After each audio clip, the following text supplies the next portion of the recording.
Parliament Television, bringing Parliament closer to you. Just don't come to my place. Never come to my place.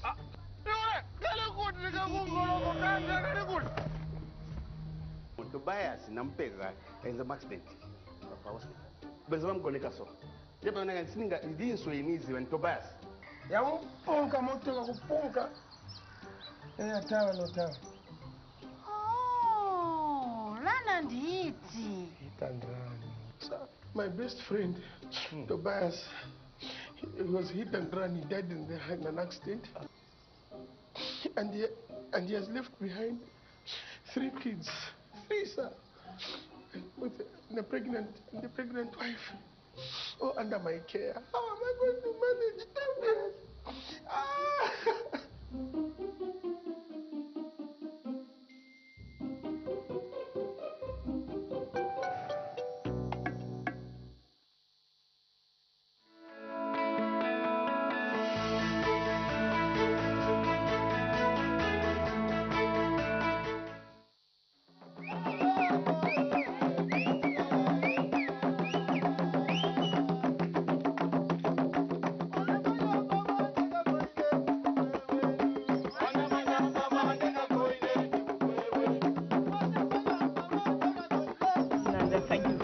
For joining us on our live transmission for this afternoon, Tuesday, 21st February 2023. And I'm Pauline Monga to be with you on live transmission, joined by our sign language interpreters Chola Kaoma and Jason Manda.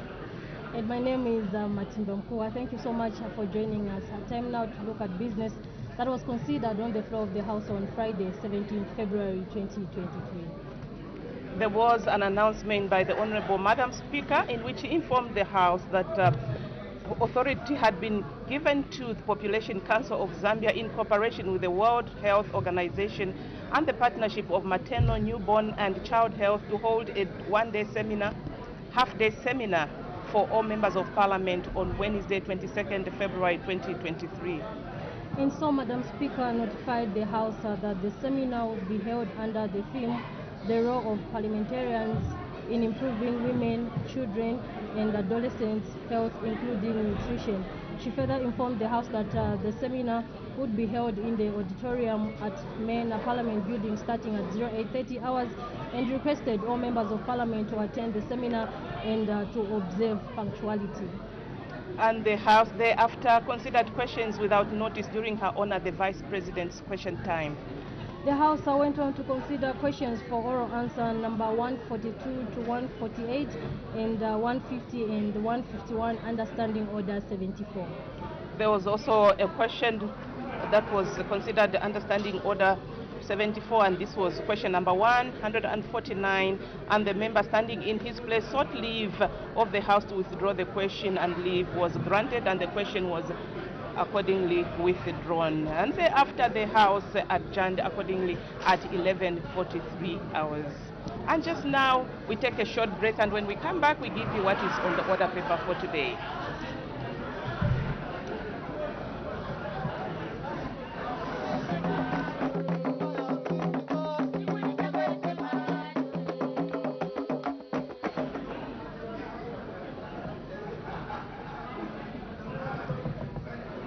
Welcome back, and today we have 4 questions for oral answer and we have 1 motion. And now the details of the questions. The first question, which is question number 152, comes from Isoka Member of Parliament, Ms. Marjorie Nakaponda, and she's directing her question to the Minister of Energy. She wants to find out when the electrification of the following villages in Isoka district by the Rural Electrification Authority will be completed. That's Antipo, Chilanga, Ndeke, Kapilonga, Sansamwenje and Kalunga. And in B, what the cause of the delay in completing the project is, considering the poles and cables have already been mounted, and in C, what measures have been taken to avert vandalism of the cables. We have question 153 that is coming from Chipili Member of Parliament, Mr. Paul Chala, and this question is directed to the Minister of Infrastructure, Housing and Urban Development, and he wants to find out whether government has any plans Tuta Munganga turnoff, Mukoshi and Kawamba Road in Chipili parliamentary constituency. And the second part of the question, he wants to know if so when the plans will be implemented, and the last part of the question, if there are any no plans, why. And question number 154 will come from Kanchiria Member of Parliament, Mr. Sunday Chanda, and he's directing his question to the Minister of Infrastructure, Housing and Urban Development. He wants to find out when construction of a civic center at Chalavesa in Kanchiria district will commence, and in B, what the cause of delay in commencing the project is, and in C, what the cost of the project is, and in D, what the time frame for the completion of the project is. And question 155 is coming from Chama North Member of Parliament, Mr. Yotam Chalo, and he wants to find out from the Minister of Agriculture whether government has any plans to revive the following schemes in Chama District: 1, Katangalika, and 2, Kapiringisha. And the big part of the question, he wants to know when the plans will be implemented, and the last part of the question, he wants to know if there are no plans, why. Thereafter, we expect Mufue Member of Parliament, Ms. Maureen Maonga, to move a motion urging the House to adopt the report on the Committee on Agriculture, Lands and Natural Resources on the proposal of Zambia's accession to the membership of the Global Grown Institute for the second session of the 13th National Assembly, laid on the table of the House on 16th December 2022. And so that is basically business that is expected to be considered on the floor of the House today, Tuesday, 21st February 2023. So we have 4 questions for oral answer under Standing Order 74. And so just now, we take you to the floor of the House.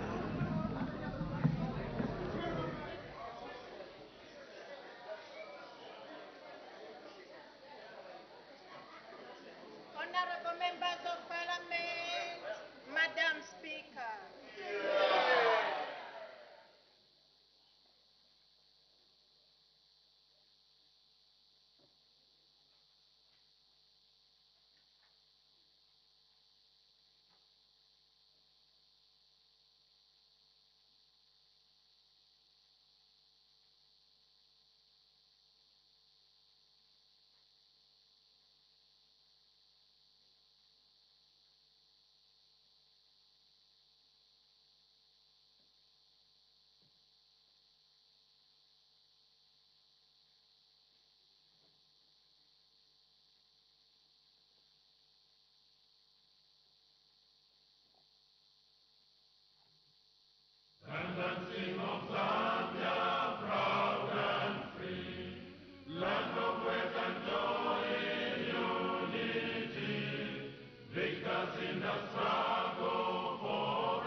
Prayer. Almighty God, who in your infinite wisdom and providential goodness has appointed the offices of leaders and parliaments for the welfare of society and the just government of the people, we beseech you to consider with your abundant favor us, your servants, whom you have been pleased to call to the performance of such important responsibilities in this land.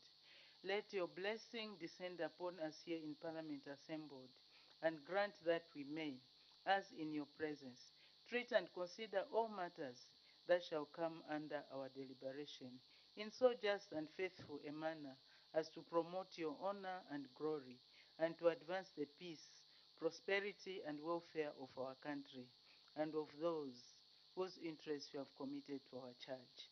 Amen.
Order. Honorable members, I have two announcements to make. The first one is that, honorable members, I wish to inform the House that the Zambia National Public Health Institute, ZNPHI, has been authorized to conduct a voluntary COVID-19 testing for members of Parliament and staff. The exercise will take place on Wednesday, 22nd February 2023, here at Parliament main buildings from 10:30 hours to 13 hours. Interested honorable members are encouraged to test and also to get a COVID-19 booster vaccine. I thank you. The second one is that the House will record that on Friday, 17th February 2023, I informed the House that the Population Council of Zambia, in conjunction with the World Health Organization and the Partnership for Maternal, Newborns and Child Health, has been authorized to conduct a half-day seminar under the theme, The Role of Parliamentarians in Improving Women, Children and Adolescents' Health, including nutrition. The seminar was scheduled for Wednesday, 22nd February 2023. I wish to inform the House that the seminar has been postponed to a date yet to be communicated. I thank you.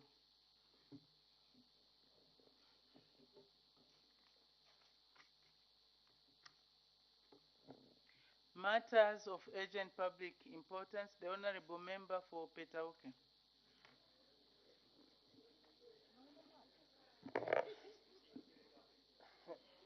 Why do you want me to sit down? Thank you, Madam Speaker, for giving the good people of Petauke this opportunity to raise the matter of urgent public importance. Madam Speaker, the matter is directed to government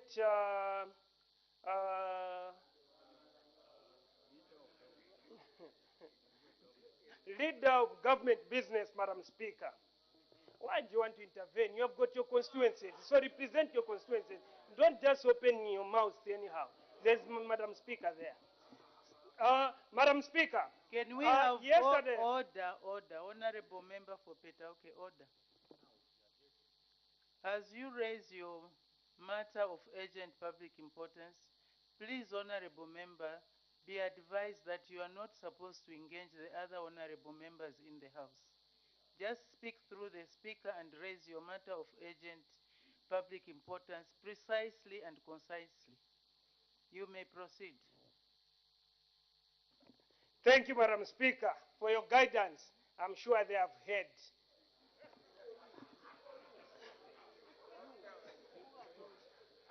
Madam Speaker, in Petauke Central Constituency, yesterday, last night. Honorable Member, the matter is directed to which minister? lead of government business, Madam Speaker. Proceed. Yeah. In Petauke yesterday, we experienced heavy rains, which they destroyed about more than 200 houses. And they have left the people without houses, homeless, and also without any food, Madam Speaker, as I'm talking now. And I'm sure even these people who are making noise, I don't know if they don't follow the guidelines, Madam Speaker. Madam Speaker, I'm asking for your protection. Honorable member, as I guided, please just raise the matter of urgent public importance. Do not engage and do not try to entertain the honorable members. Just raise the point seriously. You say that is a matter of matter of urgent public importance. So I assume that the honorable member will raise it in a serious manner and not make a joke of whatever he is trying to raise. You may proceed. Thank you, Madam Speaker, for your guidance. Though my people are waiting to hear from their member of parliament, but there are some members who want to disturb him. Madam Speaker, my people, as I'm speaking right now, those who are affected, more than 200 families, they don't have where to sleep, they don't have what to eat because their food was destroyed.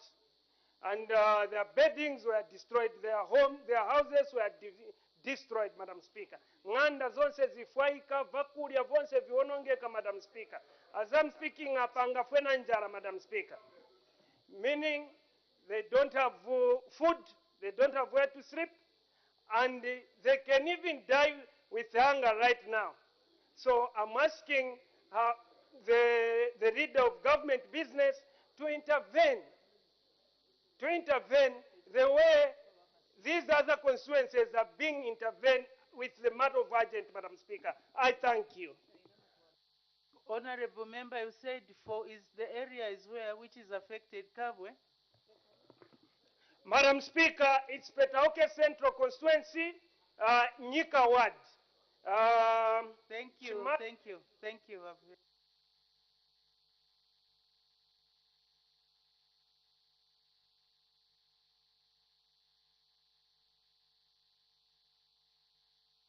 The honorable member for Lumezi.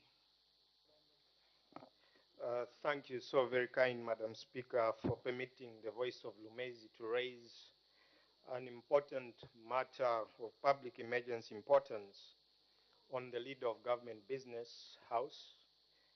Madam Speaker, with me in my hands, I've got a letter from the good people of Lumezi, Lundazi and Chasefu constituencies asking the police to grant them a permit to demonstrate against load shedding. These three districts, Madam Speaker, have had serious power shortages.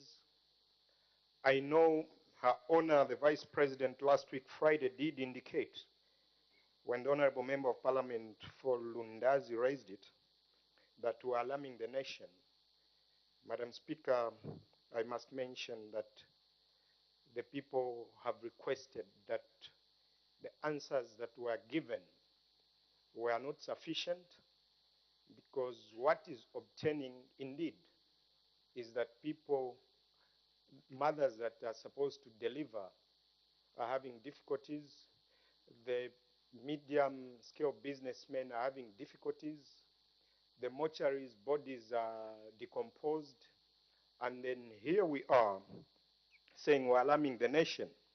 Madam Speaker, taking advantage of this privilege to represent the people of Lumezi, I must mention that the answers last week would have demanded that we call for people outside the realms of politics, like Engineer Ebongandu, to start answering on behalf, because we cannot allow The people. Order. Honorable member for Lumezi, please stick to your lane. This is a time to ask matters of urgent public importance and not to rate how the questions were answered. That is outside your realm. May you proceed. Thank you, Madam Speaker. Madam Speaker, it's sad that what is not considered as urgent and important to those that are connected to the national grid is not important for the people of Lumezi, Lundazi, and Chasefu. Madam Speaker, we seek your serious indulgence on this matter, and just for purposes of your office, permit me to lay this letter that was addressed to Officer Commanding Lundazi Police on the table, Madam Speaker. Is it a public document? If Yes. it's not, is it certified as a true copy? Was it made available to my office for verification? Not to your office, Madam Speaker. Then it does not qualify. Thank you. The Honorable Member for Lunte. Madam Speaker, thank you so much for according me this opportunity to rise on a matter of urgent public importance, which I direct to the Honorable Minister of Finance, who I'm happy has joined us today. Madam Speaker, this matter is a matter of recent occurrence, and it relates to unfair, illegal, and discriminatory treatment of senior officers at Ministry of Finance and the Auditor General. Madam Speaker, recently, the Honorable Minister of Finance issued a press statement where he indicated that they had transferred people from his ministry on account of investigations. That position was reaffirmed by another press statement which was issued by the Secretary to Cabinet. Madam Speaker, these officers who were transferred are since appearing before the Anti-Corruption Commission for investigations on the PAC allowances which they obtained as a result of authority obtained from the National Assembly of Zambia. Madam Speaker, the destabilization of the Ministry of Finance is a huge problem for the Republic of Zambia, because the Ministry of Finance superintends over the central bank, which superintends over all banking institutions. The Ministry of Finance superintends over the Securities Exchange Commission. The Ministry of Finance superintends over the Pensions and Insurance Authority, meaning that the entire financial sector of our republic is managed by the Ministry of Finance. Its destabilization by unfair and illegal treatment of senior officers is a concern to me as a patriotic Zambian. Madam Speaker, some of my colleagues may not know that the problems arising from there affects the global financial sector, including the IMF. Madam Speaker, I know it may be in order for some of my colleagues from what I'm hearing that people should be unfairly treated. People should be treated on the basis of discrimination and illegally. I say so because the Honorable Minister of Finance will inform this House that the basis, the special audit report, which was the basis of this action, is actually an illegal report. Why the Secretary to Treasury, who manages the control of internal audit, did not sanction it. Therefore, Honorable Member, you are now debating your matter of urgent public importance. my issue, Madam Speaker, is why should the Honorable Minister of Finance, who I am completely convinced has got nothing to do with this mistreatment of people, be seated comfortably without intervening in this illegal, unfair, and discriminatory treatment of his officers and those at the Auditor General's office. I seek your serious direction on the matter, Madam Speaker. Thank you so much. Thank you. The Honorable Member for Sesheke. Thank you so much, Madam Speaker, for allowing me to raise the matter of agents' public importance. Madam Speaker, it's on record that time and again we have cried on the floor of the House with regards to Sesheke Kazungula Road, a road of economical value, a road that should not just service the people of Sesheke, Mwandi, Mulobezi, and Kazungula, but the entire nation because of how important it is with regards to the economy of this country. Madam Speaker, you may wish to know that the road, as we speak, is actually trending as one of the baddest roads globally. If you search on YouTube, you definitely come across Sesheke Kazungula Road as one of the baddest roads. Is the Minister of Finance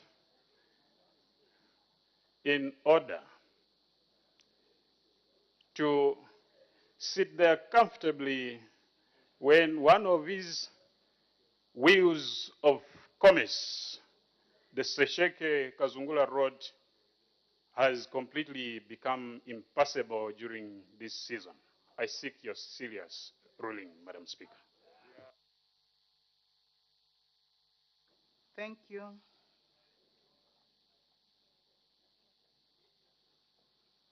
I will start with the matter that was raised by the Honorable Member for Petauke against the leader of government business concerning the rain that has destroyed houses and foodstuff in his constituency, in particular Nyika Ward.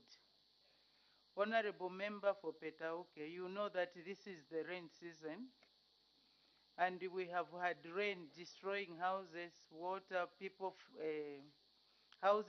people moving from their homes because they are flooded, even in places like Lusaka, Kamwala South. We've had even children dying in this water because they went swimming. So this is a general state of affairs. Currently, there is a rain season, and I believe from the newspaper reports that we are even expecting a cyclone which is going to hit maybe tomorrow or the day after. So we should be prepared for that weather pattern and the rain. So when it rains, it's the rain season. We must be prepared for the consequences that will arise. What the best that we can do is to engage the DMMU to see what measures can be taken, either to move the people or to give them food or to do whatever emergency measures that can be taken to alleviate their suffering. So, Honorable Member, you are advised to engage the DMMU to see how your members in the constituency can be assisted. The next one is the one by the Honorable Member for Lumezi. This is about some load shedding in Chasefu, Lundazi, and Lumezi that members there are trying to protest. They are looking for a permit to protest because of load shedding. From the Maybe since the minister is here, but I know this matter, we discussed it. The whole of last week, we were talking about electricity that is coming from Malawi. But since the minister is here, maybe he can shed some light on that issue. The Honorable Minister of Energy. Thank you, Madam Speaker. We are aware that there is a situation in Lundazi and Chasefu and Lumeza as well, including Chama as well. These areas are connected to Malawi, and I must have presented a report that ZESCO is carrying out works to substations so that eventually we can connect the areas affected to the national grid. If I'm right, I think we should be able to connect them by the end of next year.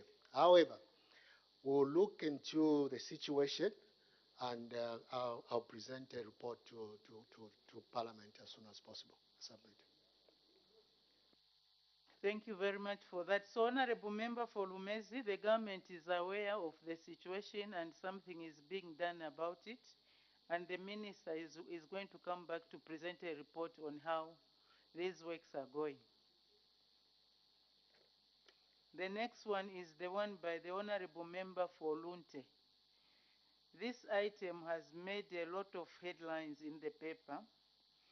And before I even answer in detail or react in detail to the concerns that have been raised by the Honorable Member for Lunte, today there was an article in the paper that the Director General of the Anti-Corruption Commission is prepared to show the Honorable Members of Parliament who are disputing the wrongs that happened at the Ministry of Finance. So it's not something that we can condemn or tolerate just without knowing what is actually happening on the ground, the facts on the ground. So anyway, in any event, Honorable Member for Lunte, this matter, you raised it the other day. On Friday, you asked the Honorable Leader of Government Business. She responded. You are again bringing it. And in accordance with Standing Order 67 of our standing orders, repetitious questions are not allowed. In any event, the government is aware. Their investigations are being carried out. As you have said, they are appearing before either DEC or ACC. So the investigations are ongoing. Let's allow the investigations to proceed without any interference from anyone. If these members are going to be found innocent, they will be cleared. There is no need for worry. I think the worry should come from everyone, the people who are supporting or who are against the removal and the people who have removed. Government money has been lost, and it's not little money, it's a lot of money. Honorable Member, if you are aware of the details, like some of us are, you would not even raise a finger. You would want to wait. You would want to wait to see that the investigations are carried out to the satisfaction of everyone. So let's not worry about things, about unfair treatment, illegal, unfair, unjust treatment. It's just the cost of, it's just the conditions of sales that if you are found wanting, you can either be transferred or suspended. In this case, they have even been transferred. They should have been suspended so that investigations can be carried out. So let's not worry about that. And I believe the minister is here. He can say something on it.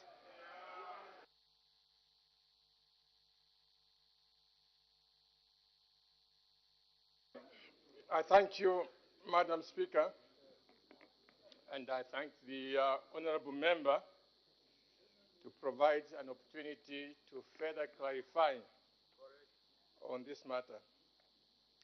Madam Speaker, as you have said, suspicions were raised.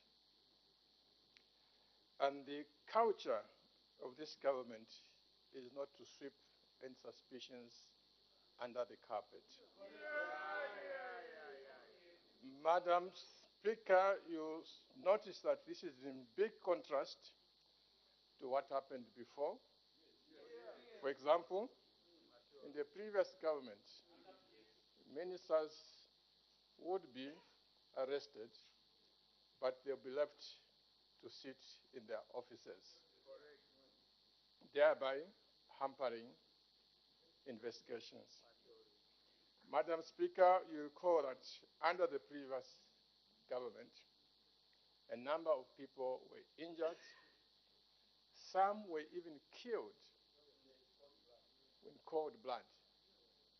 Kaunda was lying on the floor with blood flowing out.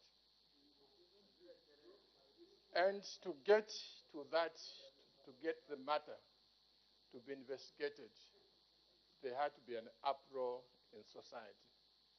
As we speak up to now, those who were killed, their cases have not been investigated. Madam Speaker, in the light of this, Order. in the light of this, when the suspicions were raised, this government could not act like the previous government, where high suspicions came up and nothing was done. It was decided under this government that something must be done. In other words, investigations. Now, if you are going to investigate people,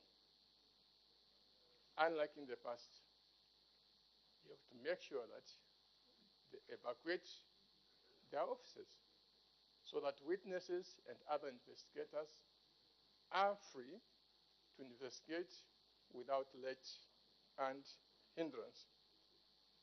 And this is what has happened. Madam Speaker, I also want to say that these transactions did not take place under this government. These transactions took place when our colleagues, the PF, were in government. Madam Speaker, investigations are investigations. If it will be found that the people have no case to answer, nothing will happen to them. Nothing will happen to them. But if it is discovered that from the time when they were there, illegal transactions took place, then obviously the due process of the law must take its course. So there is no reason whatsoever, Madam Speaker, there is no reason whatsoever for us to be concerned and think that we are targeting people or that we are trying to molest innocent people. It is nothing like that. It's just following the good process of good governance. And there's no need for anyone to panic, whether here or those who are affected. Let's just maintain our cool. Let the investigating agencies do their work. Madam Speaker, I wish to thank you. Thank you. Since the minister has made a comment, just in case there are other comments, they want to make questions, ask questions, our standing orders allow that I can allow members to ask questions. So we can have a question session, points of clarification on this. The Leader of Opposition. Thank you, Madam Speaker, for this opportunity. Listening to my colleague, the Honorable Member for Lunte, I think what was central in his question was that the source of the information that was used in the action that government took was an illegal audit. You are right, Honorable Minister, when you say this was way back during the time of the PF. Yes, we agree. And the report that is referred to, the audit report that is referred to, was an illegal audit. That's how come we have that information. So maybe that is the point that we want you to speak to the illegal report, illegal audit report, a report that was not sanctioned by Secretary to Treasury. Madam Speaker, I would want the Minister to comment on that particular audit report. I thank you. Thank you. The Honorable Minister of Finance. I thank you, Madam Speaker. Will the Honorable Leader of Opposition clarify when he says that the audit report was not sanctioned by the Secretary to the Treasury? Which Secretary to the Treasury are you referring to?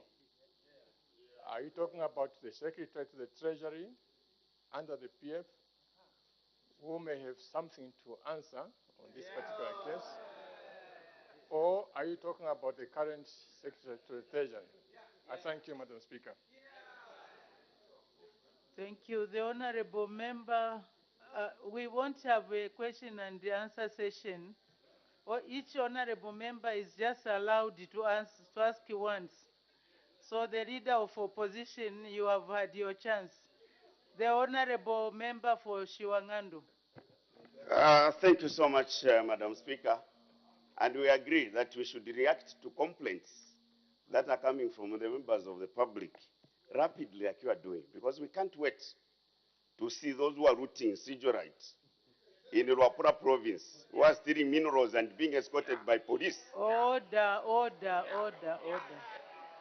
Order. Order. Order. Honorable Member for Shiwangan, please ask a point of clarification on the point that is on the floor of the House. Don't bring in extraneous matters which are not under consideration. May you proceed. Madam Speaker, with your indulgence, the Minister went all the way talking about people who were killed during our time. We have got a responsibility to respond to him accordingly. Sujirite, which is being rooted in Luapula. Honorable Minister, can you share with us what audit report, which audit report necessitated the action that you have taken? Because as we are discussing now, Madam Speaker, we are considering Auditor General's reports through your accounts committees. So can you clarify through this August House which audit report necessitated the action that you have taken, so that we can be clear, and I think that will settle the question the Honorable Leader of Opposition was asking. Sujirite, we want culprits. Order. Under Standing Order 136, this session is timed. It shouldn't take more than 1 hour. So it's going to be timed. The Honorable Minister of Finance.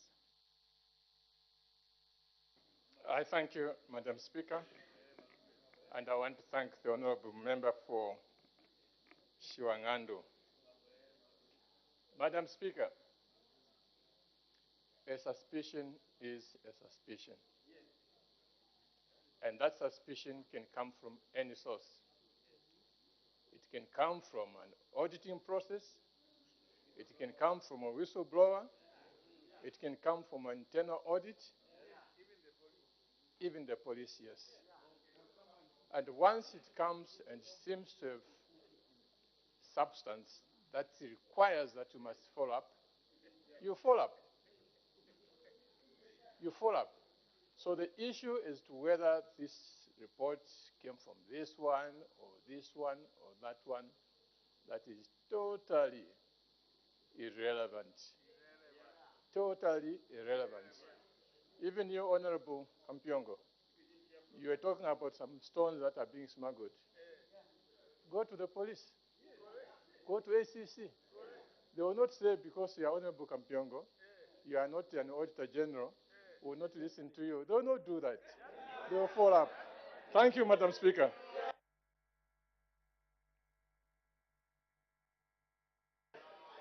Thank you. Order, order. The Honorable Member for Lunte. Madam Speaker, thank you so much. I am very concerned with the response that has come from the Honorable Minister. I'm concerned, Madam Speaker, because the minister will have no respect to what process, or to whether the process takes whether the procedure follows the law or it's against the law. As long as he picks up suspicion, he's going to act. Madam Speaker, my issue, which I directed to the Honorable Minister, is the unfairness, is the illegality and the injustice. The person who signed this illegal audit I'm talking about got the same allowance. He used to come in those committees. He got allowances. He removed his name. He has been rewarded today with a promotion. 2 directors have been rewarded with promotions. They are friends. They are friends, There is Madam a Speaker. order. There is a point of order. Honorable Member for Zambezi East. Point of order. Madam Speaker, our standing orders are very clear. Standing order number 65, which demands that members must be factual in their discourse. Is the Honorable Member for Lunte in order to allege that somebody has been rewarded with a promotion based on the actions he took in favor of the government? Does he have any facts to lay on the table? Otherwise, he will mislead the whole nation. I seek your serious note. Thank you. To the extent that the Honorable Member for Lunte has said that somebody some people have been rewarded for having for having received allowances, I think the Honorable Member is out of order. But what is important, Honorable Member for Lunte, is there are investigations that are ongoing. Once investigations are concluded, then everybody that will be found culpable will be dealt with. So let's not preempt the investigations. You may proceed.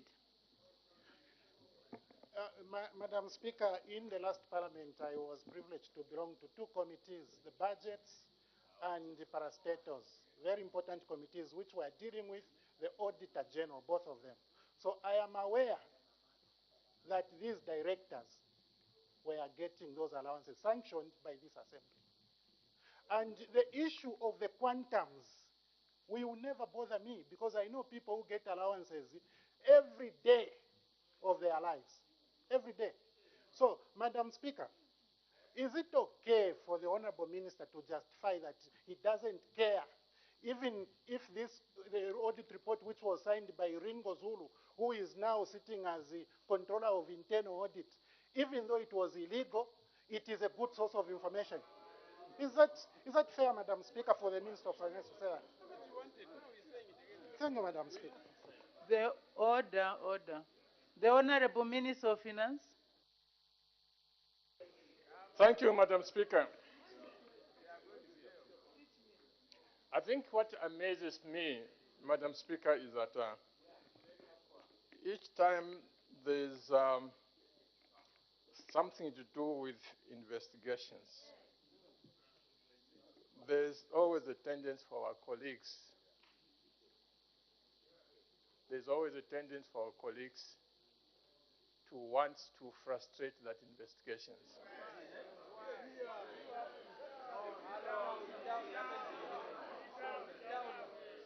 Honorable Member for Lunte, please take your seat. So, Madam Speaker, I think we should all, as a country, each time there's a suspicion raised, it should be normal duty for all of us to say, yes, let the suspicion be investigated. Not to have a situation whereby each time the suspicion is raised, you want to say, no, this is illegal. No. No, that's not the way to lead. That's not the way to lead. If, Honorable Member for Lunte, if you believe that that person that you're talking about, he did something wrong, as a member of parliament, as an ordinary citizen, it is within your right to avail yourself to the investigating agencies and to say, here is information that you need to follow. But not to say, don't investigate because A was also involved. No. So, if you have that information, go and avail it. Go and avail it to investigators. And then they'll evaluate it. Does this make sense or doesn't make sense? Just like for all these other people. They'll evaluate. If they are found innocent, I'll be very happy myself. Because some of those officers are some of the most competent in the country. Okay. Most competent in the country. But it does not mean that because you are competent and suspicion is raised against you, then you are beyond reproach. No. That's not the way to govern, colleagues. And I hope that through what we are doing now, this is an opportunity for you to reflect as politicians to say, you see, our colleagues are doing things in the right direction, as opposed to the way we used to do it ourselves. I thank you, Madam Speaker. Thank you. Thank you. Order. The Honorable Member for Zambezi East. Madam Speaker, I sincerely thank you for the opportunity. Honorable Minister of Finance, generally speaking, the doctrine of separation of powers expects that Parliament offers oversight on the work of the executive, to which you belong. Of course, unfortunately, we have these crossovers where some of the executive members are part of Parliament. It is expected that this House should check on what the executive did. Don't you find this strange that Parliament is now trying to defend the people they are supposed to be checking on?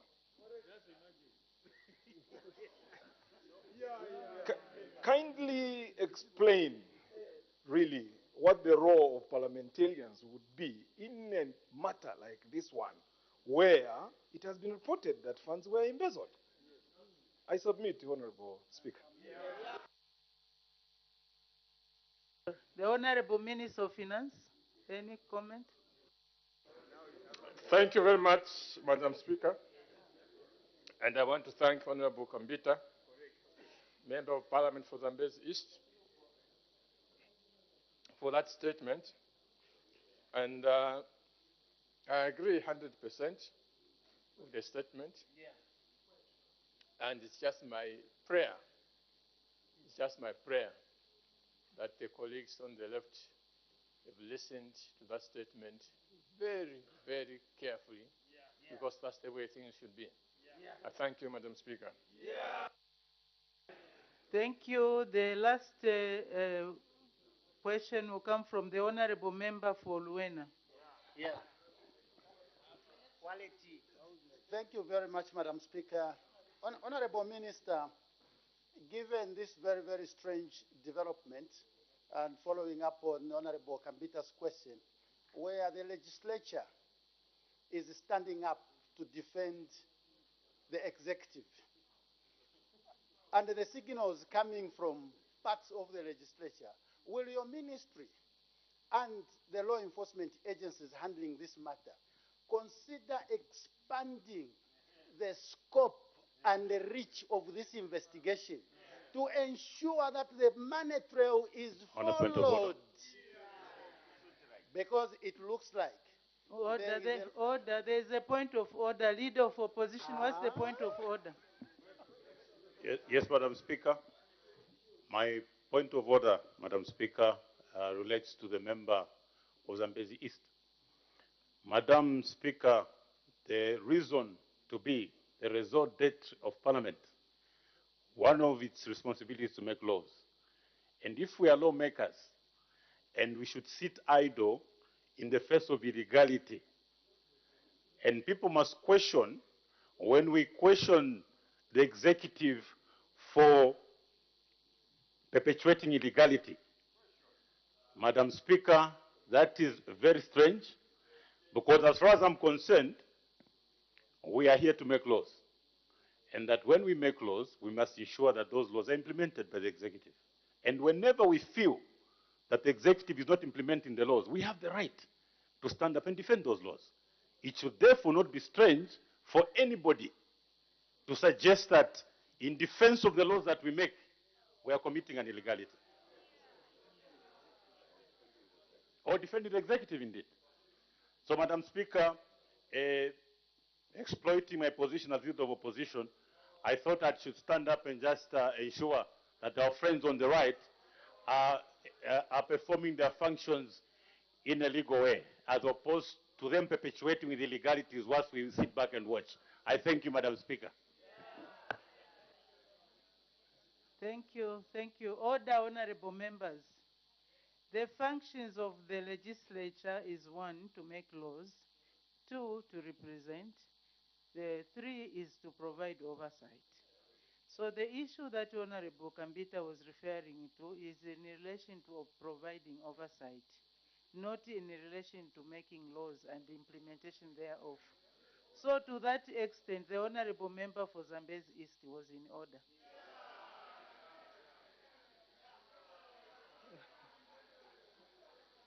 Order, order. Now I don't even know. Okay, Honorable Member for when I may proceed. Thank you very much, Madam Speaker. We forgot what to say. The question I was posing to the Minister of Finance was that given that some section of the legislature, some of whom happen to have been members of the executive in the regime past, are standing so strongly to defend what is currently just an investigation, to oppose it. Will your ministry and the relevant law enforcement agencies looking at this matter consider expanding the scope and the terms of reference and the reach so that the money trail is followed to its logical end?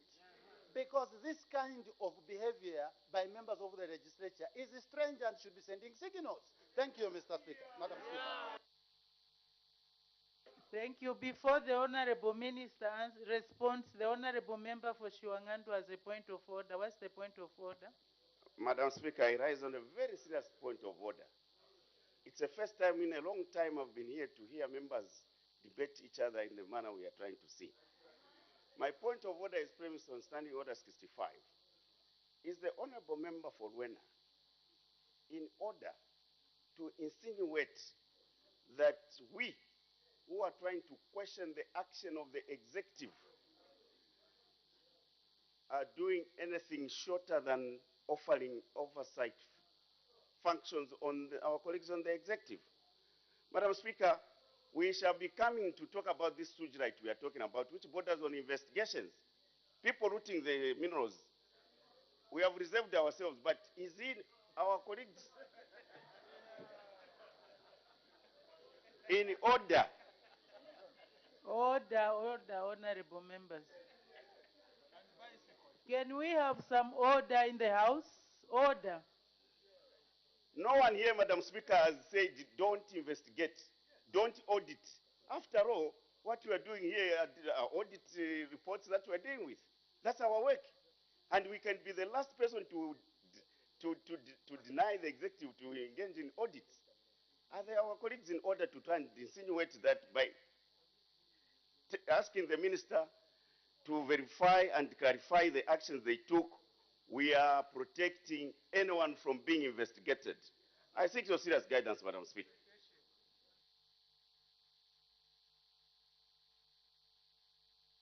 Okay, thank you. Honorable members, we are not supposed to debate ourselves.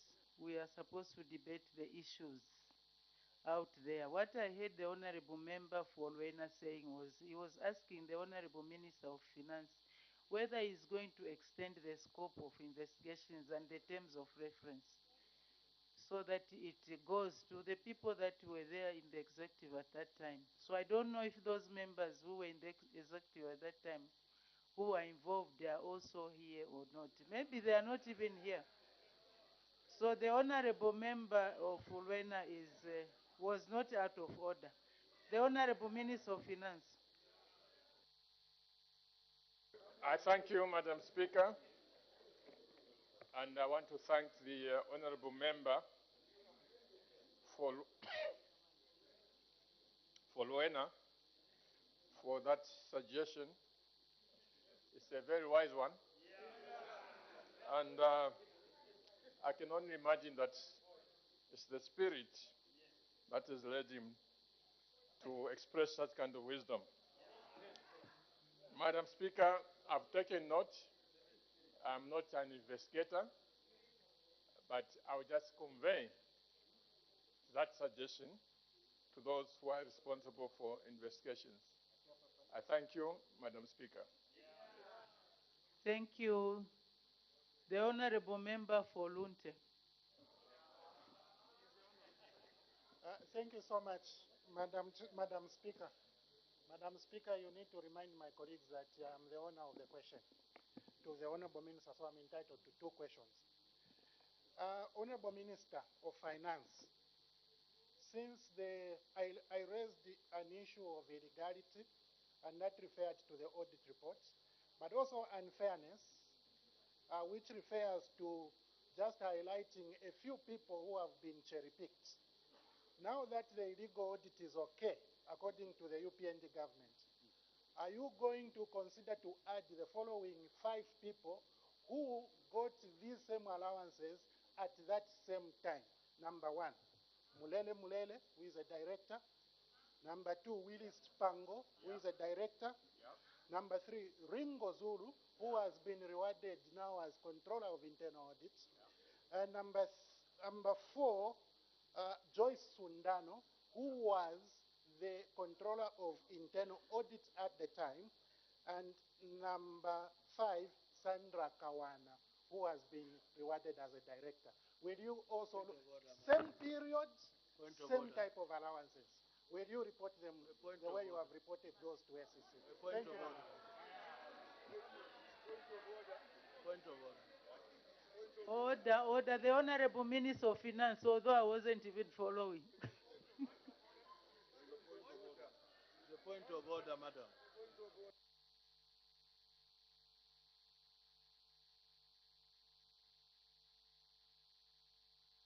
Point of order. The Honorable Minister of Finance. Thank you very much, Madam Speaker. I'm not in a position to bring specific names here. No, you are asking me to go in the report those. Point of order, Madam. So, what I'm saying is that I cannot there is a point of order. Sorry, Honorable Minister. There is a point of order from the Honorable Minister of Local Government and Rural Development.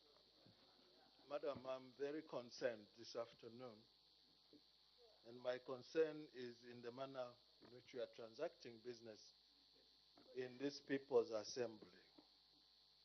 There's a clear dichotomy between oversight function and attempting to run a government using the back door. Madam Speaker, what began, I made a declaration that I'm not quoting any specific standing order, but I'm worried in the manner.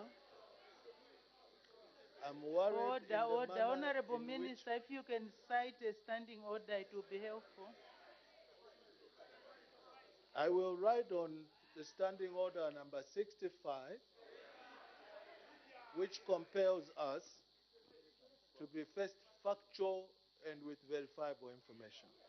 Having said so, Madam, it is clear from where I am sitting that the honorable members of Parliament from PF, the former ruling party, are collecting information from the government system, going from what Mr. Kafwaya was reading from his phone.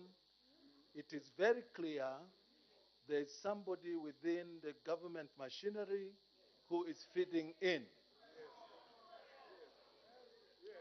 Madam Speaker, my point of order is extremely serious. Order, honorable members. Let's listen. It's extremely serious and is now overbearing on myself.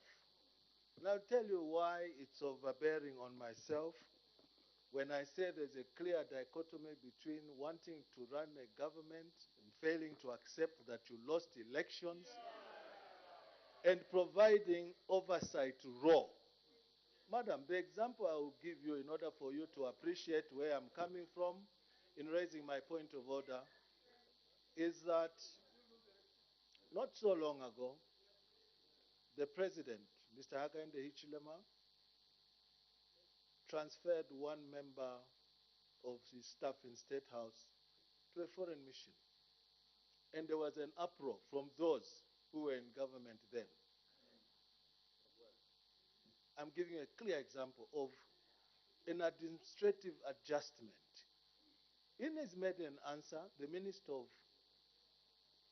Finance was very clear that this is an administrative investigation and that if the officers who have been cited in this, which may seem to be an irregularity, are found to be innocent, they will go back and resume their employment. And as it is, they are just transferred.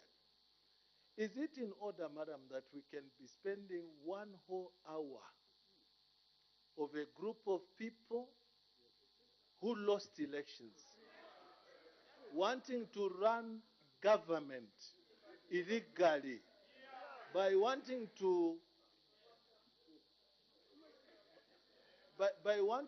run government from the opposition benches there, disrespecting the will of the Zambian people who voted them out and are still in an illusion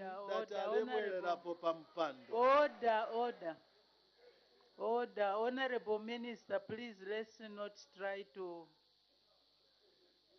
provoke the situation in the House. Let bygones be bygones. The point of order that we have raised, the matter was raised as a matter of urgent public importance, and according to our standing orders, when the minister reacts, we have according to the standing orders, members have the right to ask questions, and we run the session for at least 1 hour. So that is what we were doing. It's a pity that it's the same questions, but what is important, honorable members, let's know that there is an investigation that is ongoing, and as the minister has stated, once the people are found not wanting, they will continue doing their work. If they are found wanting, they will face the law. So there's nothing to worry about that or nothing to protect. Honorable Member for Lunte, if you want more information, you can come to my office. I will show you the extent, since you want to know the extent. So please, let's stick to the issues, and I think that concludes that session. That concludes that session. Let's leave the investigative wings to carry out their responsibilities. Then we move to Sesheke. The Honorable Member for Sesheke has raised a matter relating to the Kazungula-Sesheke Road, which is in a deplorable state. Honorable Member for Sesheke, the issue of roads, I think, is a matter that is affecting the country nationwide.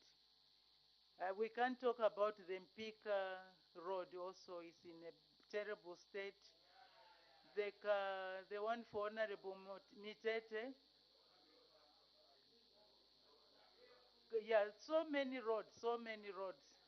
So this cannot qualify to be raised as a matter of urgent public importance. Let's make sure that we call on the relevant institutions to provide for refunds to repair these roads. And I'm sure there's enough funds. I can see the Honorable Minister wants to say something on the issue of the roads. Honorable Minister of Finance. I thank you, Madam Speaker, and I want to thank the Honorable Member for Secheke for that question. You have stated it correctly, Madam Speaker. There are a lot of roads in the country that require urgent attention. And of course, the heavy rains for this year has only made things worse. However, among all the many roads in the country that require attention, this government has seen it as top priority to deal with those that connect us to the outside world, because these are our trading routes.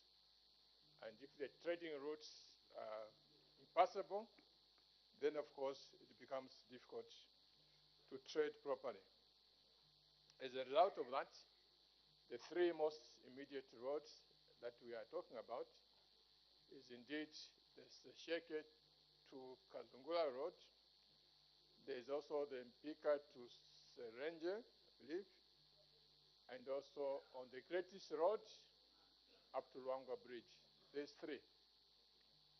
And Madam Speaker, I'm happy to say that negotiations with the World Bank are very advanced, and I am confident, Mr. Speaker, that the money for these three important international trading routes will be made available this year. Madam Speaker, and you know, Madam Speaker, those people who come from Eliwa, when they say it, they mean it. You say it, you mean it. We don't make empty promises like what our colleagues used to do. Madam Speaker, I want to thank you. Order. Thank you very much. So, Honorable Member for Secheke, please be rest assured that the government is aware and is attending to your concern. Do you want to ask a question? I can see your mic is on. Madam Speaker, thank you so much for giving me the opportunity to give a comment, Madam Speaker, not a question. Honorable Minister, from the time I've known you, you've never disappointed me, not even in the sweetest dreams of my life, or misleading the House. Honorable Minister of Finance, I am confident, and the people of Secheke, Mwandi, Mulobezi, and the rest of the country are actually so confident in you. I pray by God's divine providence, Honorable Minister, that by the end of this year, like you have rightly put it, the works in these aforementioned roads will definitely commence. I thank you. Thank you. Before we proceed, Honorable Member for Petauke, you want to raise a point of order. What's the point of order? Thank you, Madam Speaker, for giving the good people of Petauke to raise a point of order, a serious one. And Madam Speaker, I've never raised any point of order apart from this one for today. 65, Madam Speaker. Madam Speaker, Standing Order 65. Madam Speaker, the poor people from Petauke and Zambia at large, they are looking at us leaders to provide leadership when they are in problems. And when we bring matters here, they listen attentively.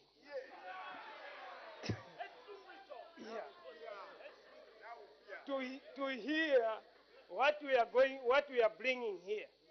But Madam Speaker, instead of us taking those seriously, right now they don't have food, they don't have where to sleep. But if it was a member here who was suffering, this parliament would have closed. Order. Honorable Member for Petauke, we have a lot of work on the order paper. So let's not raise points of order which do not arise from a breach that has occurred on the floor of the House. If you want to raise a point of order, you go specific to the point of order that state the breach that has been breached. Thank you, Madam Speaker, for your guidance. Madam Speaker, is the Parliament, the Member of Parliament in order, Madam Speaker, whereby the Member of Parliament is bringing issues here and then they are making noisy, but their children are not suffering the way my people are suffering in Petauke.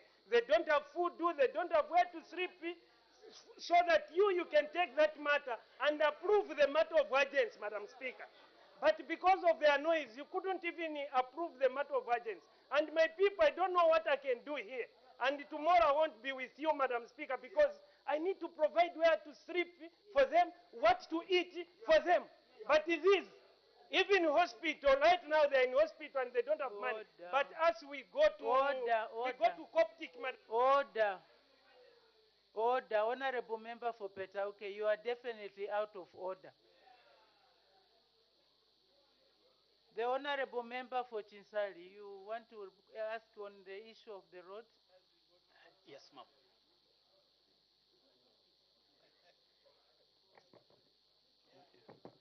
Thank you, Madam Speaker. Honorable Minister, I want to just get a clarification. As you were giving direction on the 3 roads that you highlighted, you said money will be available this year. I wanted to hear from you, how soon do we expect to get an update as to when the contractors will start working on these 3 very important roads that you highlighted in your answer? That is the Sesheke to Kazungula Road, Mpika to Serenje, and the stretch along Great East Road. Thank you so much, Madam Speaker. Thank you. The Honorable Minister of Finance. I thank you, Madam Speaker, and the Honorable Member.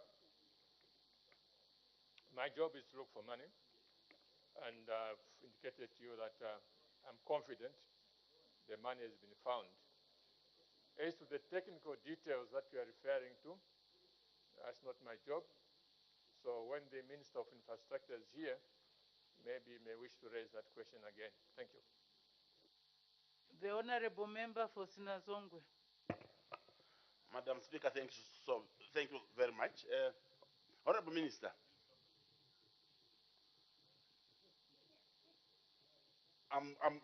the people of Sinazongwe are quite delighted that you've indicated that the Sesheke Kazungola Road will be worked on, the Great East, part of the Great North Road, and also the Great East Road.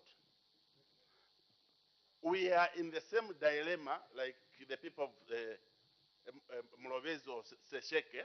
The Batoka Mamba Road is quite in a very deplorable state. It's worse. Anytime people can, Sinazongwe can be cut from the rest of the country.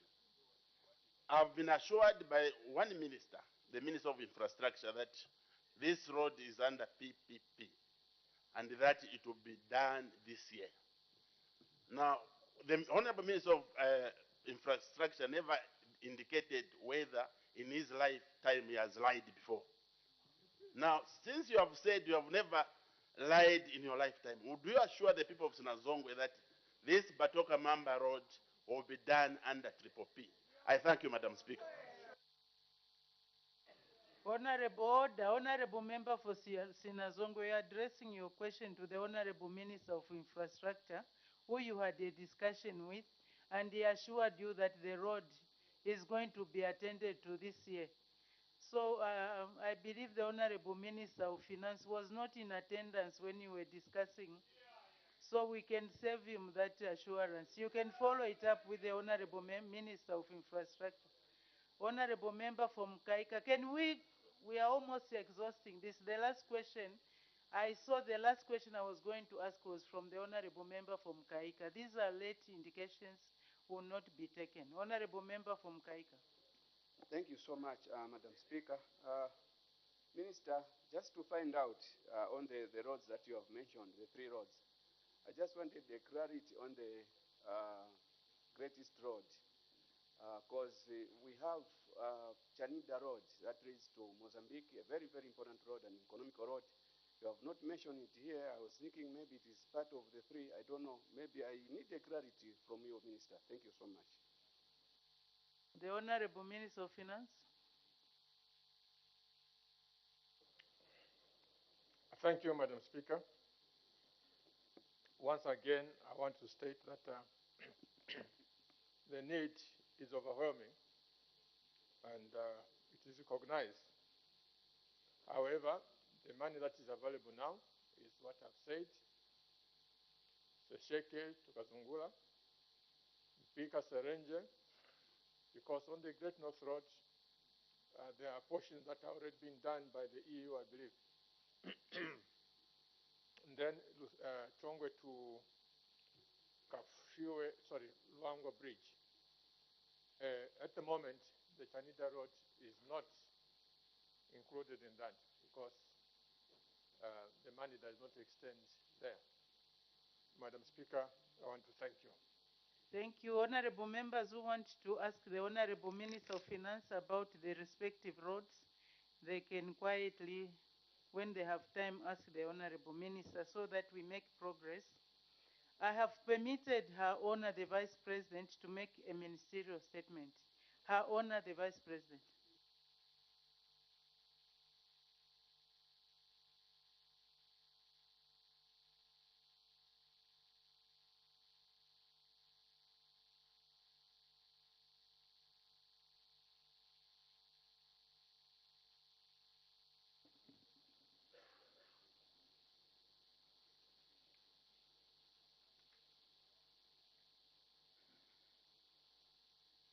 Madam Speaker, I wish to thank you most sincerely for according me this opportunity to present a ministerial statement on the tracks marooned on the Kitwe Chingola dual carriageway between Chambishi and Chingola. The statement is in response to the matter of urgent public importance, which was raised by Honorable Kampamba Mulenga, Member of Parliament for Kalulushi constituency, last week on Tuesday, the 14th of February, 2023. As the House may recall, the Honorable Madam Speaker directed that a statement be issued by the Minister of Transport and Logistics.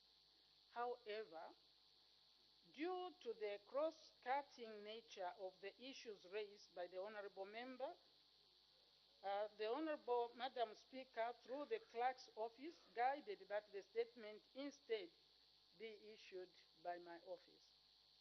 Madam Speaker, I wish to inform the House and the nation at large that government is fully aware of the continued traffic congestion on the Zambian roads leading to the Kasumbalesa border post, which has necessitated various meetings between the Zambian and its counterpart, the Democratic Republic of Congo, DRC, authorities and among border agencies.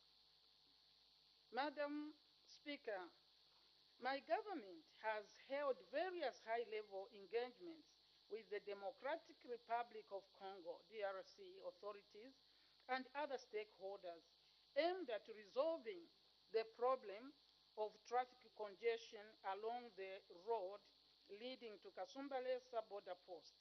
Some of the high-level meetings include the following. 1. A meeting was held on Saturday, 11th February 2023, chaired by the Commissioner General of the Zambia Revenue Authority, ZRA, and attended by the Commissioner Customs and all border agencies present at the Kasumbalesa border.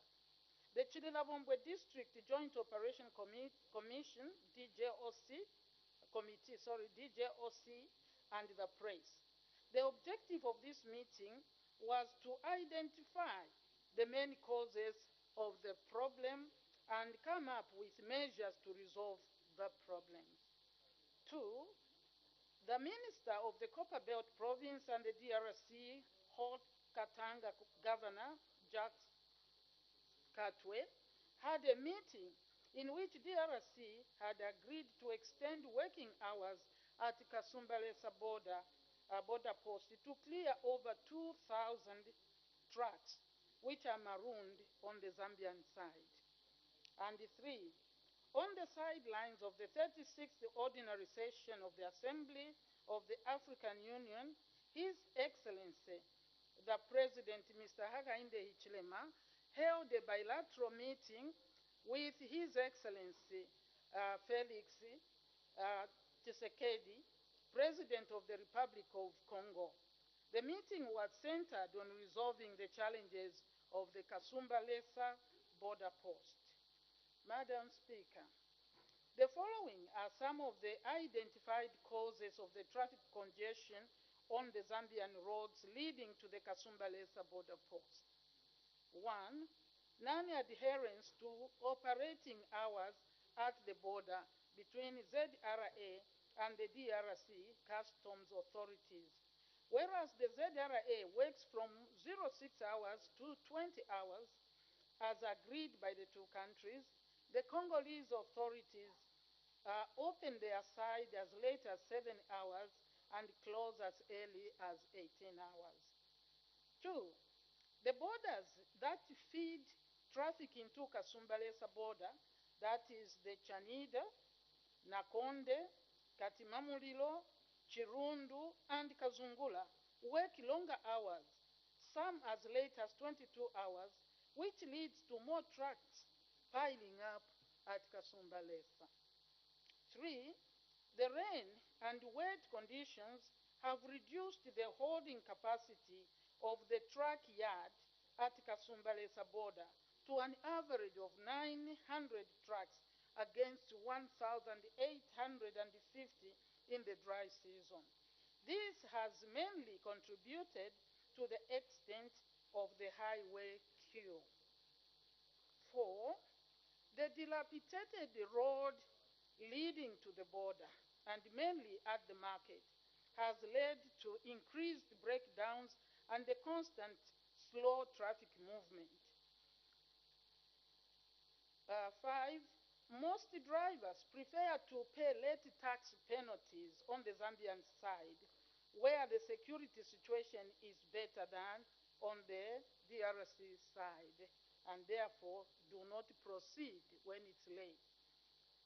Madam Speaker, I now wish to inform the House and the nation at large on the mitigating measures government is taking to address the situation. 1. In the short term, the following are the measures government is taking. A.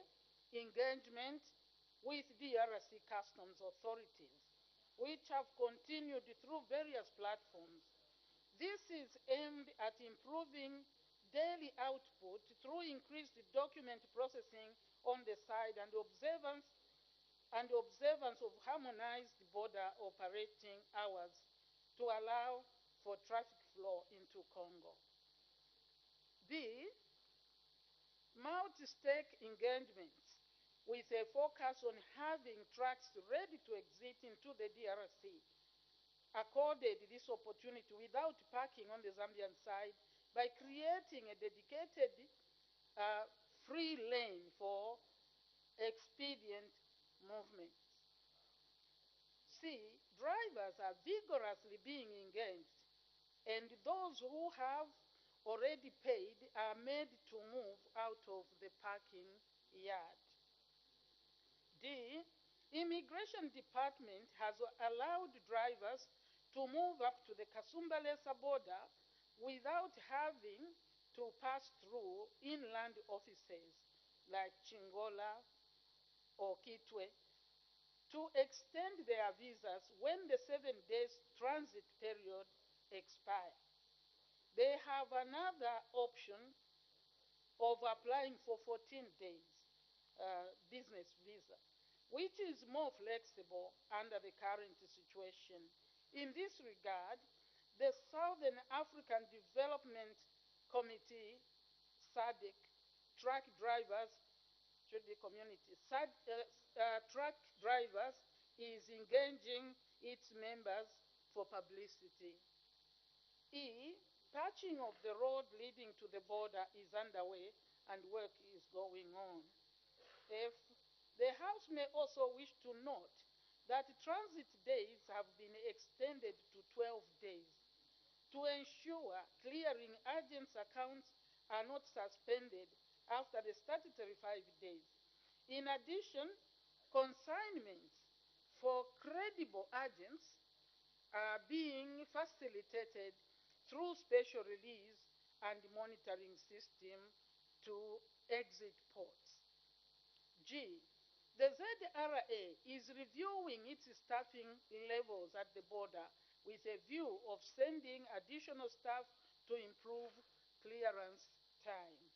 H, further, a combined team of officers from RATSA, ZRA, and ZP from both Chingola and Chilavombwe has been constituted and is working 24/7, facilitating traffic movements to avoid road blockages and road traffic accidents.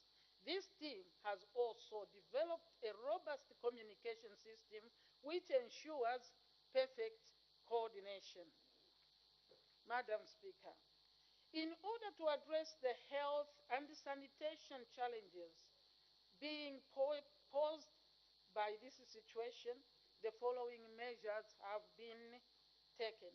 One, government through the Zambia Army is providing water to the drivers on the queue using water bowsers every day for the next month starting last week.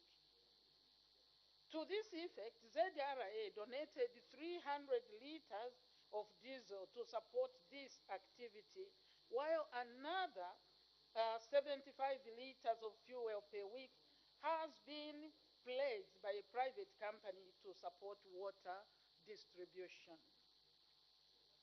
J, 10 units of mobile toilets were secured and have since been delivered for use on site, and government is making frantic efforts to secure more toilets on the affected stretch. The construction of toilet facilities is being considered by the joint team of ZRA and ZNS currently on site at the Order, honorable members, order. There's a lot of talking. We are not listening to the statement that is being rendered by Her Honor the Vice President. The matter was raised as a matter of urgent public importance, but I'm surprised that we are not paying attention. Can we have order in the House? May the Her Honor proceed. Thank you, Madam.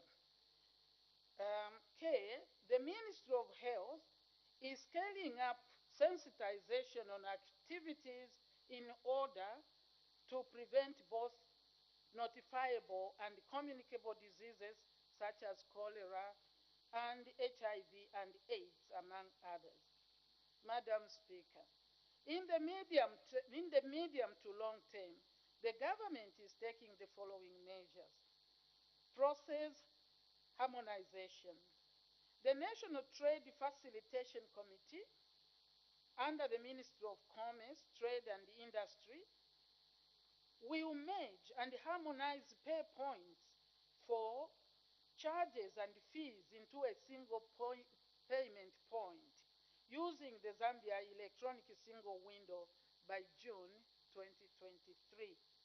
And the government will engage with its DRC counterparts and facilitate implementation of 24-hour operations on key shared borders with the DRC, that is at Kasumba Lesa, Sakanya, Mokambo, Kipushi, and Chembe, where currently border operating hours are mainly limited from 06 a.m.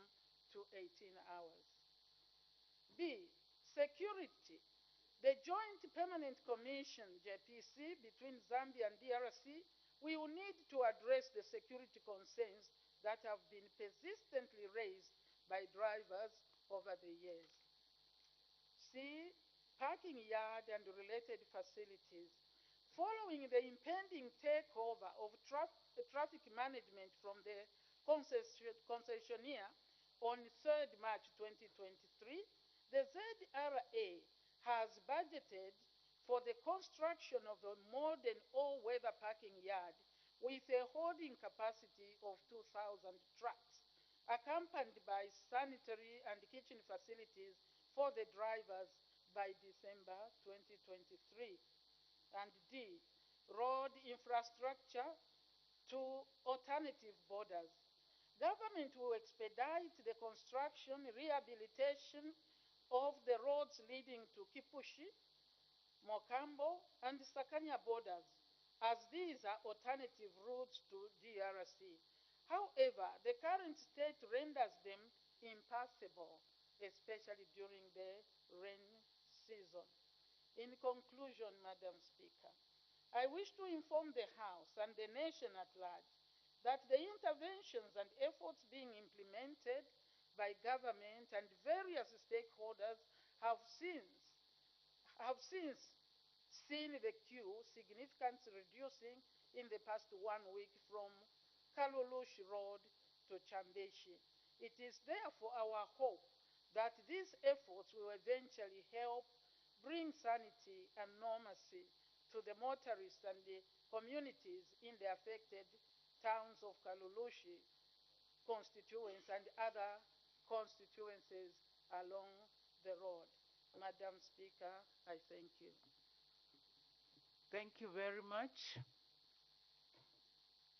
Honorable members are now free to ask questions on points of clarification on the ministerial statement given by Her Honor the Vice President. I noticed that the Honorable Member of Kalulushi, who was the mover of the question, is not around. I'm sure she will be represented by the other honorable members. The Honorable Member for Chitambo. I'm grateful, Madam Speaker. Honor the Vice President, you did mention that on the Zambian side, our people are able to open the borders at 6 o'clock and close at 20 hours, which is a positive move. And on the other side, our colleagues are only opening at 7 and knocking off at about 18, which is becoming a negative sign and a problem. My question is, through the meetings that you alluded to, has this matter been tabled? And if so, what has been the response from our colleagues on the other side? I thank you. Her Honor the Vice President.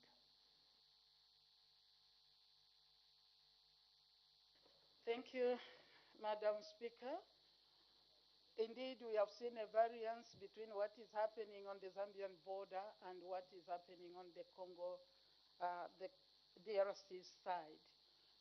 In fact, that issue, for the meetings we have referred to, and even some other meetings that we may not have referred to, has been discussed.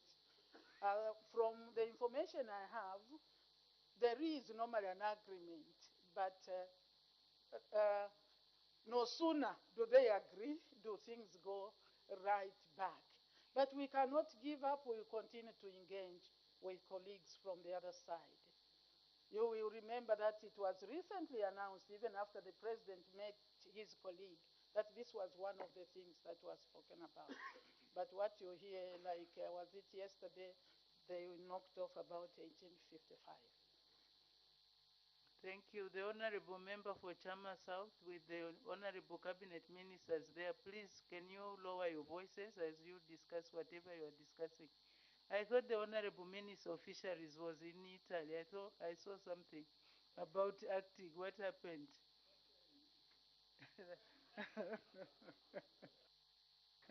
The Honorable Member for Nkana. Madam Speaker, the problem at hand, for others who may not know, is much bigger than the eyes meet. The risks, Madam Vice President, are way bigger for us who live on the Copper Belt. Issues of crime, issues of diseases outbreak, and prostitution, Madam Speaker, are rife over the stretch. Now, Madam Vice President, you are aware that there's been so many engagements, even in the previous administration, over the problem between Zambia and Congo. The elephant in the room, Madam Speaker, is insincerity on the part of our colleagues on the other side of the border. So one would want to think, how far are we going? Because every problem has got an ending, Madam Speaker.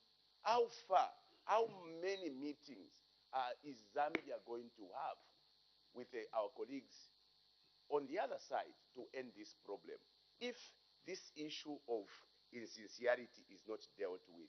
Because, Madam Speaker, it's not the first time. There's been, I think I remember in my reign as DC Kitwe, there were more than 10 meetings in my three years I was in charge that were held between our colleagues, between Zambia and our colleagues. So this problem is much, I don't even understand, Madam Speaker, because the response we've been given is part of the responses we've had over the years over this problem. Surely there should be something else that could be done, especially on the part of our colleagues being sincere to the commitments they make. Let me ask this question, Madam Speaker. The envisaged project in Luapula would have been the perfect way to deal with part of this problem. How far has government gone, or what is government's position in regards to the Kasomena Mwenda Bridge, which in my view is the biggest perhaps solution to the problem we have at Kasombalesa? What is the commitment of government, or what is the position of government in as far as that project is concerned, the erection of a bridge on Kasoma Mwenda Road in Luapula? Thank you. Her Honor, the Vice President.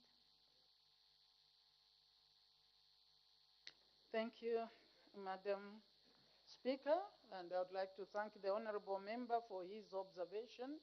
Indeed, there is that element I think that's the way I answered. I don't have to use the words. I think I told the Honorable Member that no sooner do they agree. I think that is in agreement with the statement that the Honorable Member has made. And even, like I said, as at yesterday, the border on the other side was closed by 1855, even though they could have gone up to 21 hours. So it has not been an easy task.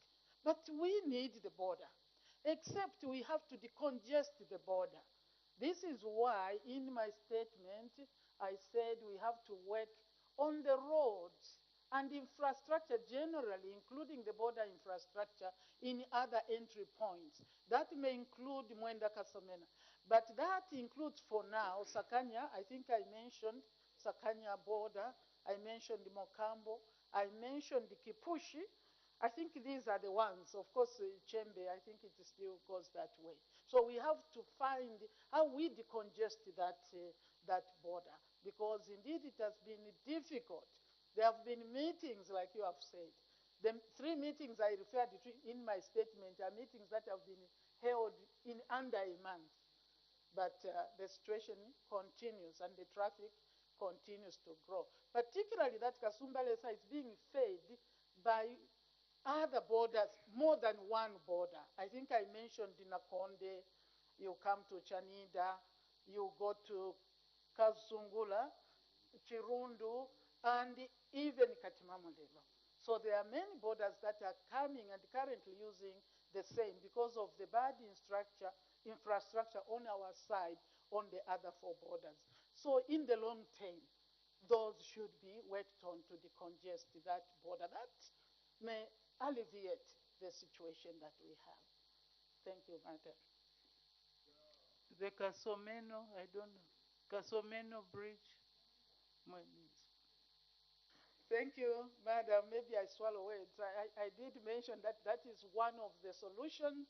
I know that it has been on the drawing tables under PPP for Luapula side. That is from Mwense Madam entering Congo. Thank you. Thank you. The Honorable Member for Chiengi. Thank you, Madam Speaker.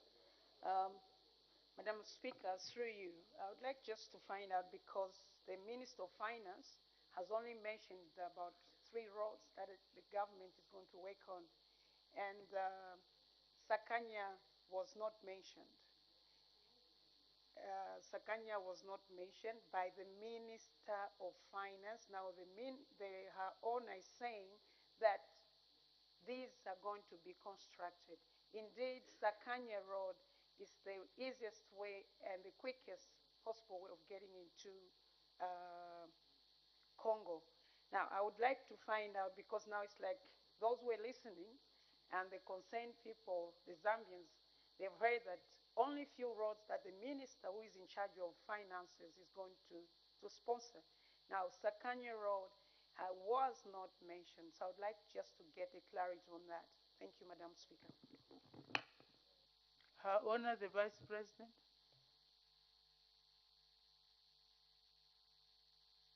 Thank you very much, and I would like to appreciate the Honorable Member for the concern. Actually, if you have heard my statement, government would want to do all the borders. But the money the minister was referring to was from one source, and it cannot do everything, in as much as we want to do everything. But Sakanya, the one that the Honorable Member has mentioned, has been put under PPP. It is one of the priorities under PPP. Not just the road, but the actual border infrastructure is meant to work under PPP, because colleagues from the other side have already... So, should have a public toilet. Why not bring in mobile toilets as a temporary measure to address the concerns of cholera outbreak? I thank you, Madam Speaker. Her Honor, the Vice President. Madam Speaker, I appreciate, and I am tempted to fail to appreciate the question. The reason is I read exactly what the Honorable is talking about. In my statement, I said the ZRA has provided mobile toilets that have been placed along the area where the trucks are marooned. In the long term, not long term actually, at the end of this chaos and the rain season, they have said they'll provide at least infrastructure. I talked of the parking bay and also kitchen and sanitary. Sanitary, I'm sure it means toilets. It was in the statement. That's why, Honorable, I failed to appreciate. Thank you. Thank you. That's why we need to pay attention to the statement. The Honorable Member from Frira. Madam Speaker, thank you very much. Your Honor, I just want to stretch the question that was asked by the Honorable Member for Chiengi. Indeed, the opening up Sakanya border and Mokambo border will help decongest. But my concern is that, we've been receiving that statement of being on the cards in terms of working on the Ndola Mufria Road. It's been on the cards for far too long, and already today that's the same statement that you have issued. Would you be more specific, Your Honor? How far has it gone? When should we expect to actually see the contractor mobilizing and addressing the issue of the Ndola Mufria Road and the Mufulira Mokambo Road? Specifically, where are we? I thank you. Her Honor, the Vice President. Thank you. I know we can talk about many roads, except today it was really one, but it is important that some roads are budgeted for. Generally in the country, if you go back to your budget, you may find that some roads are in the budget. But for, you talked of Ndola Mufulira Road, which is indeed, there will be a detour to Sakanya. This road is, for this year, it is on the drawing board, and it will be done this year. In fact, I'm informed that the talks with the concessionaire are almost coming to a conclusion. So we are praying and believe that this year it may not just be talk as usual. It has been fully planned for, and the works have begun in terms of talking and engaging concessionaires or would-be concessionaires. Thank you. Thank you. The Honorable Member for Mufumbwe. Thank you, Madam Speaker. Through you, Madam Speaker, I would like to find out from the Vice President, because the people that have traveled to these foreign countries, when they go, especially to Congo, they've actually mentioned that the trucks that are on the road is only on the Zambia side. But in Congo, one of the reasons or solution that they've provided is by constructing many parking slots so that the trucks would go and park in the slots other than on the road. And the same applies to Tanzania. That is how they managed actually to sort out this problem of trucks actually on the road. And they constructed so many slots alongside the main way. Is government actually, to me, I take it as actually a business. Is government considering maybe constructing these parking slots using the Ministry of Local Government so that they can levy them and they can be there? When they are cleared, that's when they get out and then go to the border. Is government also trying to look into that solution? Thank you. Honor the Vice President. Thank you very much, Honorable Member from Fumbwe. Thank you, Madam. Yes, for example, I'm told that in Congo the parking bay is away from the border, the Whisk Bay. It's called Whisk Bay. It is away from the border. So that is an idea that we are talking about. But in the immediate, according to the plan that is on the cards, is that as the dry season comes, the Zambian side, I made it in the statement, Madam, that the Zambian side is also going to start with construct a parking bay that should accommodate 2,000 trucks. But the idea of having others away from the border, it is important, and I think government is considering that in the long term. Thank you. Honorable Member for Bwana Mkubwa. Thank you, Madam Speaker. Thank you, Your Honor, the Vice President, for that statement and the mitigation measures you are taking as government are very, very robust. But however, Madam Vice President, for us from the Copper Belt, this is a perpetual problem. It hasn't started today. And we've witnessed and we've seen it. And according to your submission, you said our colleagues across are the ones letting us down. The measures you are putting in place, yes, they are workable. But what measures are you going to put in place to ensure that our colleagues across, they can also comply with what we are putting from the other side? Because even if we put good measures from the Zambian side, they will still block us. And we have talks. Again, we'll go back in the same predicament. I thank you, Madam Speaker. Her Honor, the Vice President. Thank you, Madam Speaker. And I would like to thank the Honorable Member for Bwana Mkubwa. Mwamina nama alanaka. Mwamina bantu tanaka. Meaning, if you are dealing with people, you never give up. You have to continuously engage. I think you do understand what I'm trying to give here. We need Congo. And therefore, we are not going to give up on them because of the kind of relationship we have had in the past. This is why we have said as government, we think one of the mitigating measures, if not a solution, is to open, the other borders are open, but the infrastructure is not good. So we would like to upgrade the infrastructure in the other borders so that maybe instead of being at one point, we can also scatter our traffic in other borders, which I did mention, Kipushi, Mokambo, Sakanya, Chembe, and indeed, working well, it will be the one in Mwense. Thank you. Thank you. The Honorable Member for Kabwe Central, are you still asking? I saw you had indicated. Thank you, Madam Speaker. I think my question was taken over by Honorable Kamondo.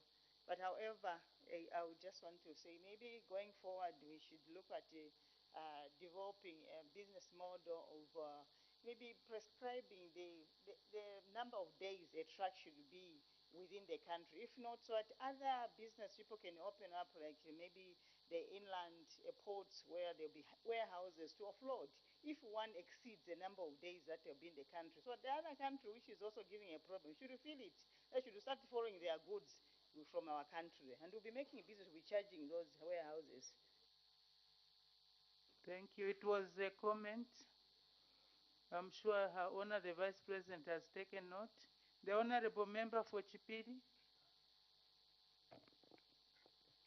Thank you, Madam Speaker. Your Honor the Vice President, your statement is very clear, but I have also a view or a proposal to you as a government. I've worked there before and I understand the kind of traffic which is there.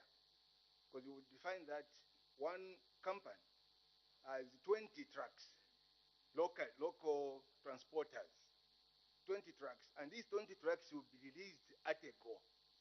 Now imagine if there are 5 companies, okay, locally, they are released, and then they go and park at our border there. It brings confusion. So I have a view that if ZRA, as a temporal measure, can be in touch with these companies, locally, transporters, to tell them to be releasing only the papers for a clearance after the trucks locally have been cleared through their agent, then they can be informed to say, okay, so and so trucks have been cleared. Can you release them? That just so that we start dealing with only the international trucks, which can be go and park there. So that is my view, that we may try to reduce that congestion if it can be done by ZRA. Thank you.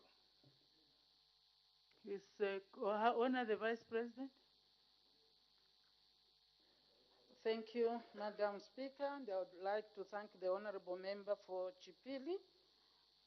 If I go back to my statement, the local trucks don't have to go and do clearing at the border. That is what the statement said, that they do that in Kitwe, in Chingola, so they don't have to go all the way up to the border now. They deal only with, even those at the borders, at the borders where I mentioned, the ones, the international, points of entry, they also do a lot of paperwork there before coming to Kazungula. So there is an element of paperwork, but as you have heard from the statement, I didn't even emphasize the issue of clearing and paperwork. It is more on the timing and so on.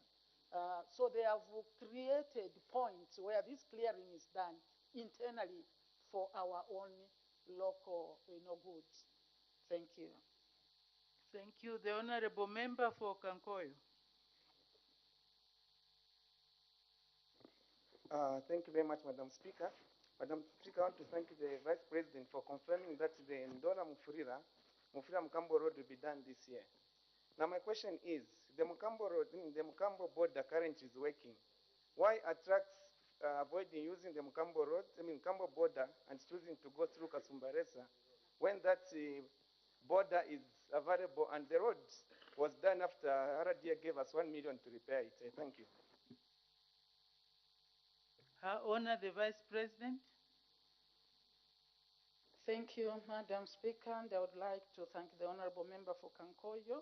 In fact, since he comes from Flira, it would be good that he gives us a little bit more information, because the information I have, as you have heard, Honorable Member, is that these exit points, entry, Mokambo is both entry and exit, are in a very deplorable state currently. This is what I know. That is why that border is not effective. It cannot work effectively.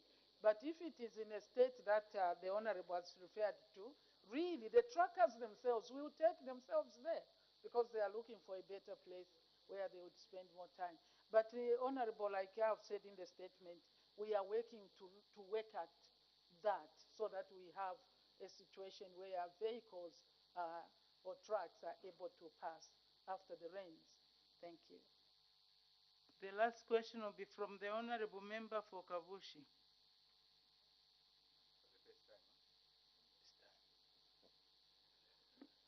Thank you, Madam Speaker, for according me this opportunity to represent the people of Kavushi constituency. I want to thank you, our Honor the Vice President and the government, for the solutions and plans they've put in place to mitigate the situation at Kasumbalesa border. However, our Honor the Vice President, I want to find out if government has put anything in any plans in place to address the working culture of some of the office bearers at Kasumbalesa and other border posts. We understand that some of our office bearers have crossed into New Dawn government with PF behavior. I submit.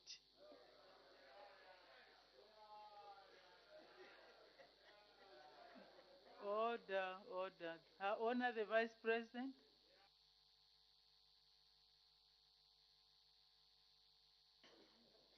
Thank you, Madam Speaker, and I would like to thank the Honorable Member for Kavushi to start with for noting some good things that this government is doing. It is important, as we do our oversight, we also realize that there are good things happening. I think it makes life better for all of us. So it's good that you have noted the fact that there are challenges. Work culture. I am told that indeed, like the statement said, that on the side of Zambia, they work from 6 to 20 minimum. In other places, it's 22. But I will not, Madam Speaker, steal anything from what the Honorable has said, in the sense that work culture generally must be worked on. Our work culture can improve and we can do better. But those at Kasumbalesa, they are doing their best. So all of us must see work culture starts with us leaders who are here. Do we really feel we are doing our best in giving confidence to the Zambian people that you are leaders here by the questions we ask, by the way we do things? Because we are the leaders and they are looking up to us. If life is a joke here, it becomes a joke everywhere. That is what I can say about the work culture. So it starts with you and me, and also the Honorable Member for Mambirima. Thank you. Thank you. We can move to the next segment. Questions for oral answer under Standing Order 74. The Honorable Member for Isoka.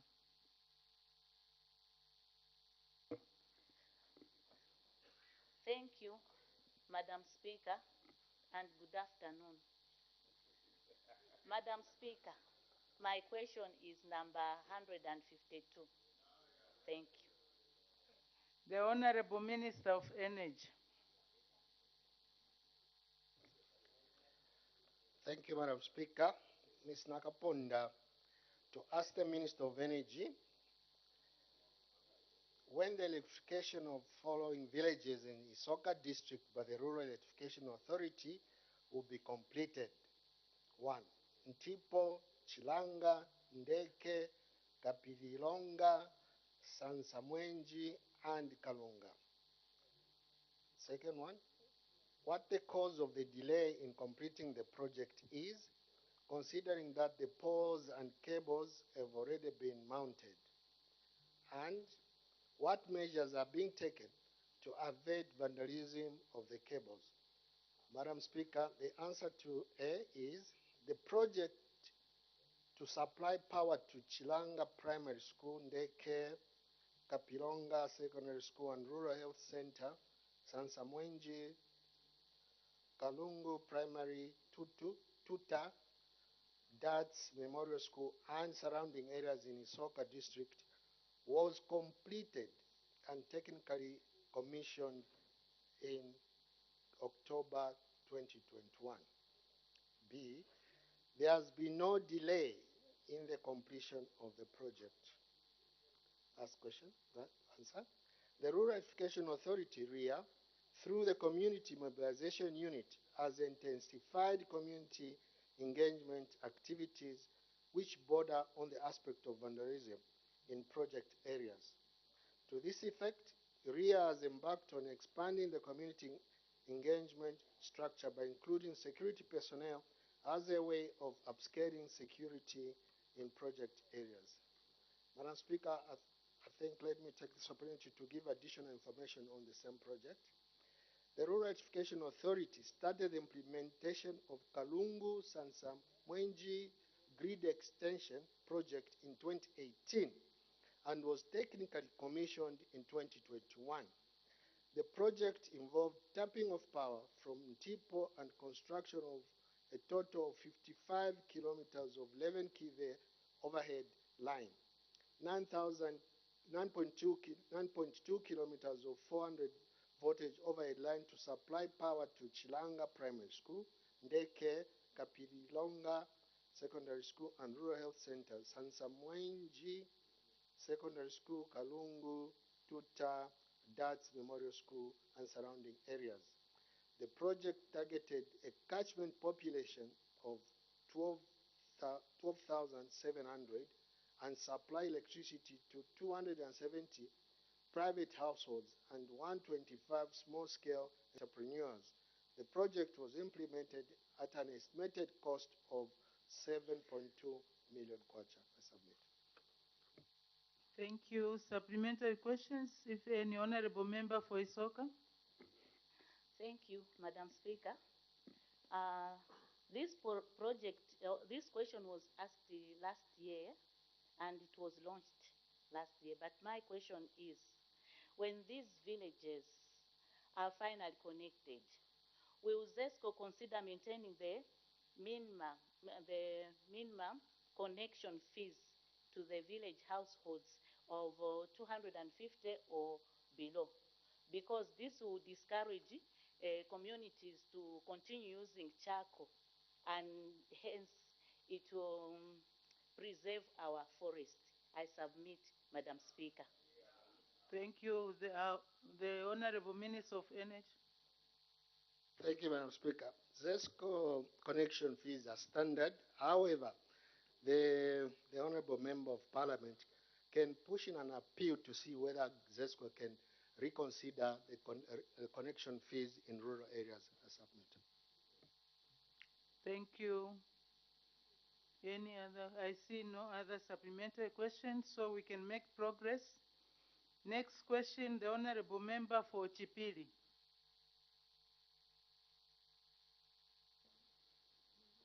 Thank you, Madam Speaker.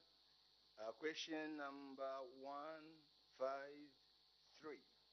Thank you.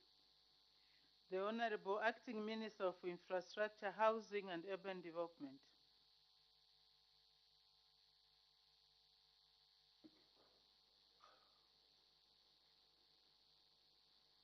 Madam Speaker, the Honorable Member of Parliament for Chipili, Mr. Chala, wants to know and is asking the Minister of Infrastructure, Housing and Urban Development at one, whether the government has plans to tar the Monganga turnoff Mukoshi Kawambwa Road in Chipili Parliamentary Constituency. He also wants to know, if so, when the plans will be implemented, and that C, if there are no such plans, he wants to know why. In response to the Honorable Member of Parliament, Madam Speaker, is to say that government, through the public-private partnership, will tar the first 8 kilometers of Munganga turnoff up to Mwenda Junction as part of the Kasomeno Mwenda Toll Road project, and the remaining section for the Mwenda Junction to Kawambwa will only be considered in future road sector annual plans.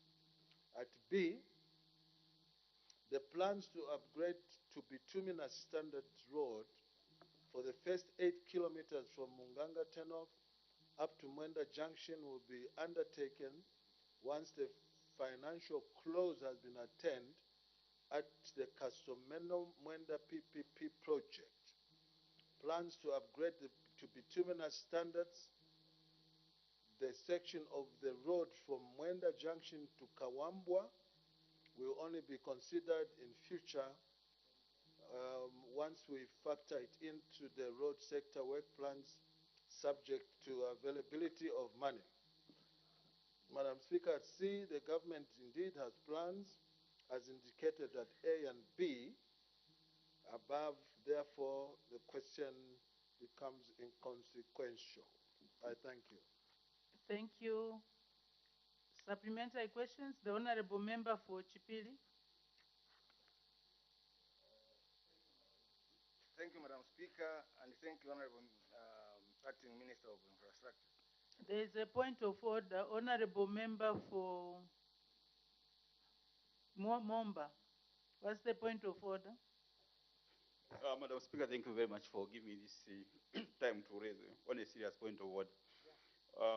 My point of order is on Chapter 9 and Section 44 of our standing orders, and that has to do with the duties of the leader of the opposition.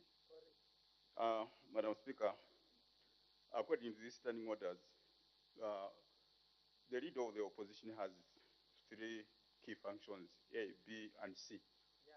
But mine is on C, where I want to read, and it says, assist the presiding officers to maintain discipline in the House. Madam Speaker, I've observed with concern that most of the time, the leader of opposition is not in the House. He will come in the House, Madam Speaker, and maybe after 20 minutes or so, he will leave. Madam Speaker, is it in order to be absent from this House for so long at each session of the House? Madam Speaker, I seek your serious ruling on this matter. Thank you for that point of order that has been raised. Indeed, from my observation, most of the time the leader of opposition is not in the House. But for the whip, Patriotic Front whip, when he goes out, he sends me a note that he's either attending to a committee meeting or something. He always sends me a note. But for the leader of the opposition, he doesn't advise where he's going, when he's coming back. So I don't know what the issue he has with so, the leader of opposition is out of order for not being in the House, and also for ensuring that he performs his role as stated in the standing orders to assist the presiding officers. We hope we'll have a chat with him.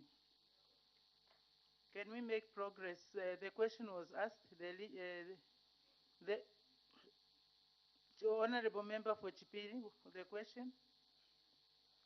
Thank you, Madam Speaker, once more, and thank you, Minister, for your statement. We're happy that the vertical stretch which we are going to tar. We are very happy. But there is that stretch from now Mwenda to Mukonshi Kawambwa. It's about 100 kilometers or so. and the road is in a deplorable state.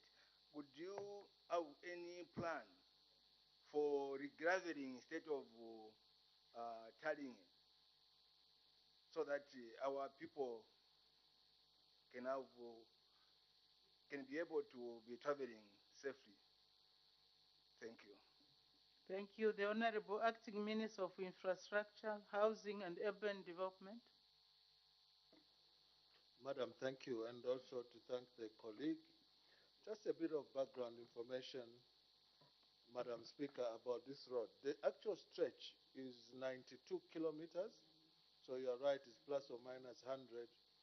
And the government, through the RDA, signed a concession with Mr. GED Projects Africa, Zambia Limited, on 5th of August 2016 at an estimated cost of $180 million.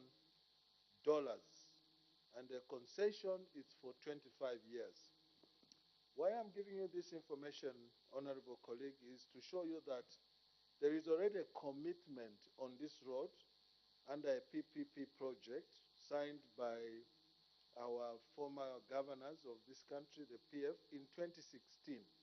This is now 2023. You can clearly see that there's been some levels of default. However, in order for us to get through this challenge for our people to attain connectivity without too much stress, my proposal would be to you, sir, that you approach our office at the Ministry of Infrastructure so that we can call the GED Projects Africa Zambia, who are the concessionaires, and agree on how we can, first of all, to understand why they are failing to execute their part, or if it is not them, where the default is, and then we can find solutions around graveling the road as you propose, which I think is a decent proposal, in order for our people to enjoy some motorability of this particular road of 92 kilometers. Madam Speaker, and thank you. Thank you. The Honorable Member for Kaoma Central. Thank you very much, Madam Speaker. Mine really is just to take advantage of the question on the floor, and I'm sure the House will agree with me that almost every session or every sitting here we have questions on roads, and just this afternoon, 3 questions have come up. So I just want to appeal to the Minister or Acting Minister of Infrastructure that maybe he comes with a comprehensive statement on the plans that government has, especially on our major roads, in as far as tarring is concerned. Because I'm sure each and every member here, if we are asked, we've got so many questions that we can ask on our major roads, simply because of the state in which our roads in the country here are currently. So maybe that could be considered. Thank you very much, Madam Speaker. Thank you for that suggestion. It sounds a reasonable suggestion, and I can see the Acting Minister is nodding, indicating that he will come back to this House with a comprehensive statement on the state of the roads. The Honorable Member for Chipili. Thank you, Madam Speaker. And once more, thank you, Minister, for your... Order. As the time is 16:40, I suspend business for 20 minutes for a health break.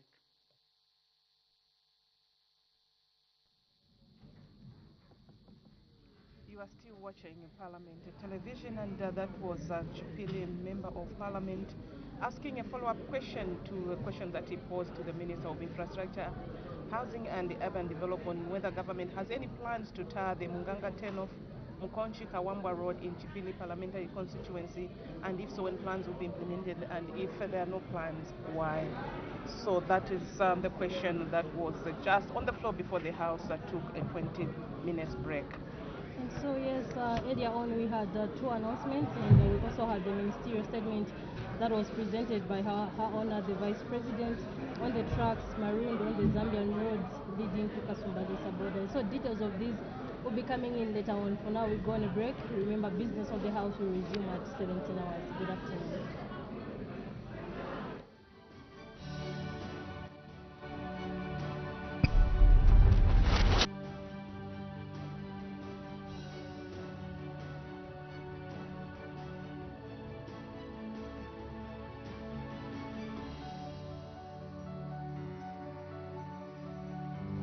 Thanks so much. My full names are Mishek Mtetwa Nyambose. I'm from Ezuleni village, Chief Pikamaraza. My father was Mr. Davison Mtetwa Mishek Nyambose. My mother was from Lupafia village within Chief Pikamaraza, Tamarirapo Chipeta. They are all late. I went to school. I started school in 1977 at Chongwe Primary School. I finished my school in 1989. I joined Chongwe District Council. I've worked in the local authorities. From there, in the course of my work, I was identified by my colleagues at Chongwe District Council to represent them in the union. So I've been a unionist. From the time that I joined the council in 1995, I went into the union. Although at school, again, I was a prefect, a vice head, house captain from Chinga House. I was a footballer, active footballer. I was in a drama. So I was an active member at school. Then in my work life, I joined the council, went into the union. Whilst I was working for Chongwe District Council, I became very active, you know, working, pushing for the better conditions of the people that I represented at Chongwe Council. I came into the political life. It started in Chongwe, 2016. I was identified by the people. But because I was not so much active in the party, I don't know what happened. The party that I wanted to relate with, they left me out. I went back to my home. I was called. Can you come here? We are seeing you in the National Executive Committee of the Zambia Congress of Trade Unions. You are a national figure, fighting and uplifting the welfare of the workers in this country. Why can't you come here and do it? I went back to home. And it was very easy because when I just accepted that, the people took it upon themselves. Because I've been hearing about their own son who is contributing to the national welfare. Now he should come to Chasefu. I found some people. We went into contestation. The people picked me. I tried to continue with the party that I thought I can relate with. It failed again. What did I say? I said I would give up. But the people insisted, you are our own. We see the potential in you. And we want you to lead us because we have seen what you are.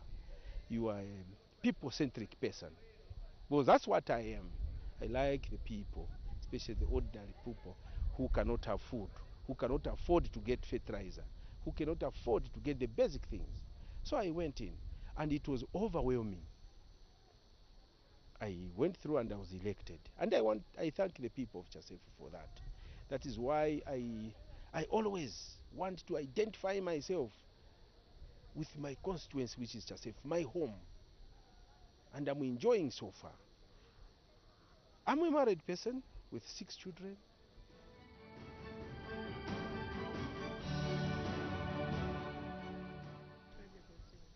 My constituency, Chasefu constituency, is a rural constituency, which was created in 1973, if not mistaken.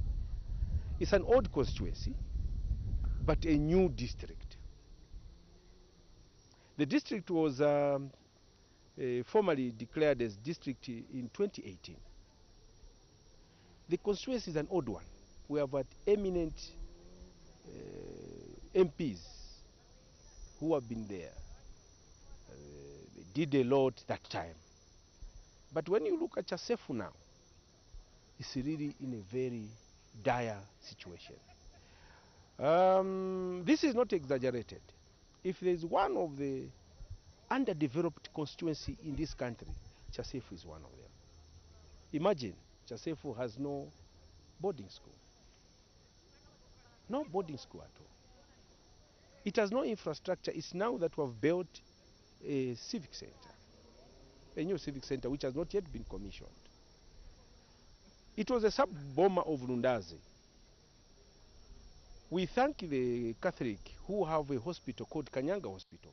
They have been there offering a service to the community, and that is the only hospital that has been helping what we call our hospital. Although now, of the recent years, there was a mini hospital that was built. It has not yet been fully operationalized. So it's a new thing. And that is the thing that we are working on to ensure that we can have a staff establishment and everything. So, Chasefu is a rural constituency with the very deplorable roads. Water is a major challenge. I'm talking about clean and safe drinking water befitting a human being. That is not there. Very few boreholes. People are drinking with wild animals.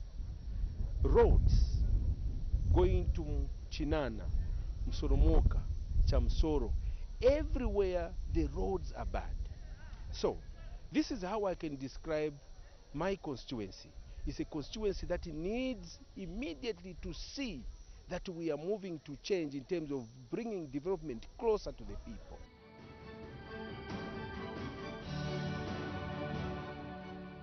My agenda is to see to it, number one, the Lundazi Chama Road is done. Number two, Chasefu boarding should be completed. And also to have another boarding school, 2 or 3. Chasefu is big. So if you can have secondary schools, boarding schools, our children will not go to other places for schools. We have got very intelligent children of ours who need boarding schools. The other thing is to ensure that Chasefu has passable roads, whether in the village, wherever we should have good roads passable that every person can appreciate. And that is the agenda that I have. Number one, I said, is the Rundaz Chama Road. This is our prayer that if this road can be tarred, because it links us to Nakonde, it links us to Chipata. I've said Rundazi Chama. But if this road can be done up to Chipata, coming to Saka, we shall be able, our people want to also to move on good roads, tarmacs, like any other part of the country. And also our people can be able to access Nakonde, buy their goods for resale from Tanzania. They can access easily to Malawi. They can access easily to Chanida border in Katete. This is the main agenda. The other thing is to ensure that we have good water. For our Emusa sub-boma, we need a water reticulation system, piped water for our CBD. From Egitkeni, Emusa should have piped water. So if this is done, and I want to take this opportunity to say that government, the current New Dawn government, has given us 80 boreholes, and the contractor is already identified. So he should be mobilizing to start drilling these boreholes. Besides these boreholes, we are given a water kiosk for the CBD so that we can have piped water. People should be getting water in our CBD. That's number one. The other issue is we need health care system. For instance, we need the mini hospital to be operationalized so that we can have doctors, and it should be a referral center. We have been given a mortuary unit. We have already sat as a CDF committee to ensure we have our own mortuary. People from Chasefu, they bury, our relative dies now, in the evening they are buried. Because we don't have anywhere to take our beloved ones. We don't give them befitting send-off. If either those who can manage, they take their bodies to Rumezi. Because the Rundas one, as I'm speaking, is also down. So our mortuary unit, we have already decided we are building a mortuary unit so that this machine can be there. So if we have good health centers, health posts, roads, water, Chasefu will not be the same. The other issue that I wanted to mention is the police and security. As I'm speaking, Honorable Minister of Home Affairs, I pushed up a question to demand that we should have our police station in Chasefu. And the government has responded that they are going to build a police station with 40 housing units for police officers. As you may be aware, Chasefu borders with Chama South, this side, Chama North, this side, Lundazi, and Malawi. The biggest stretch is our friends in Malawi, a porous border. So security is an issue in Chasefu. And I want to thank the position by government that they should build a police station and the health and police posts in all those areas. The other issue I forgot to mention is the issue of the network, telephone network. That is an issue. So I've been engaging the Ministry of Technology, Science and Technology, to ensure that we have connectivity so that when we have security concerns, our people are able to. When we have business to transact, the people of Chasefu should feel part of this country. They are able to access network and transact, and our children are able to Google and do anything, research, because there's network. So this is my desire and the desire of the people of Chasefu, so that Chasefu can change. We are lucky we have been given 473 teachers for the first time. So this is an issue that we are going to focus our CDF to ensure that we build housing units for civil servants, teachers, clinic officers, and agriculture officers, so that they can have an environment befitting a civil servant. Then we are going to build so many classroom blocks and health posts, so that we can see the development and people of Chasefu feel part and parcel of this country. Otherwise, I'm determined and have the support of the people. We are working very well with the traditional leadership, Senior Chief Magodi 6 and Chief Pikamaraza, and all the traditional leaders. They are behind to ensure that we work with the government to ensure that Chasefu can be a district or a constituency of a modern nature.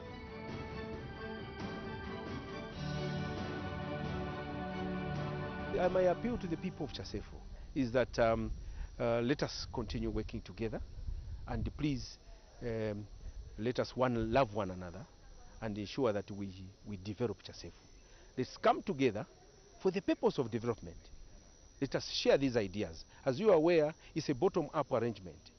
The ward development committees, CDF committees or district committees, the council, all the councillors, the council chairperson, the district commissioner, and the member of parliament with the president. If we work together, Chasefu will be a changed person. I want to thank them, and they should continue supporting me the way they've been supporting me. I'm committed to transforming Chasefu.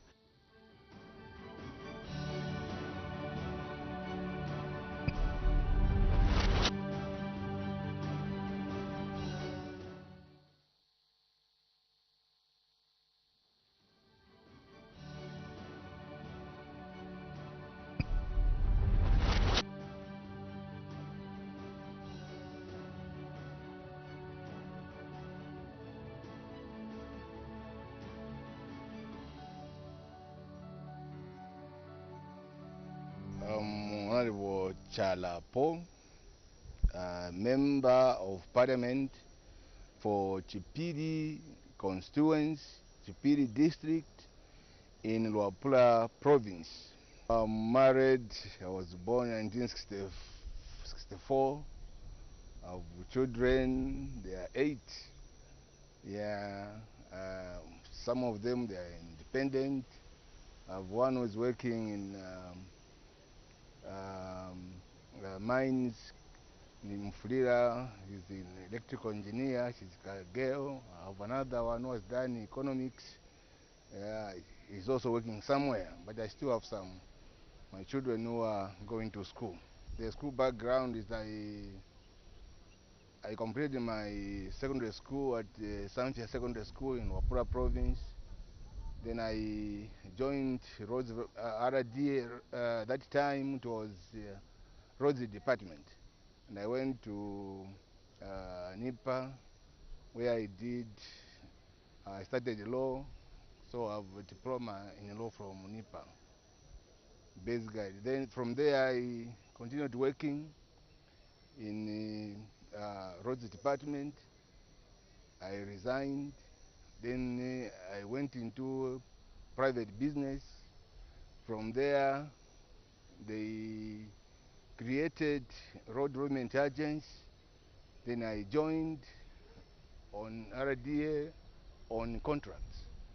Yeah, so I've been working there in roads RDA as I was a web bridge supervisor, manager.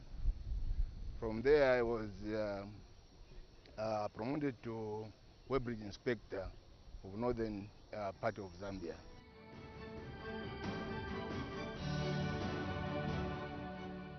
My constituency has a population roughly 36,000 people were there. You know, my constituency is a plateau. Okay, so the activities there is just farming, but of late, that's where now you can find manganese. The area is very rich in manganese, and there is one of the biggest mines which is coming up. I'm sure within this month the president is going to go there to open officially that mine. So there are a lot of activities that is going on manganese. Although most of these people who are mining, we are calling them illegal miners because they have not yet been given the licenses. Yeah. Apart from mining, people depends on farming. Basically, that's what I can say about my constituents.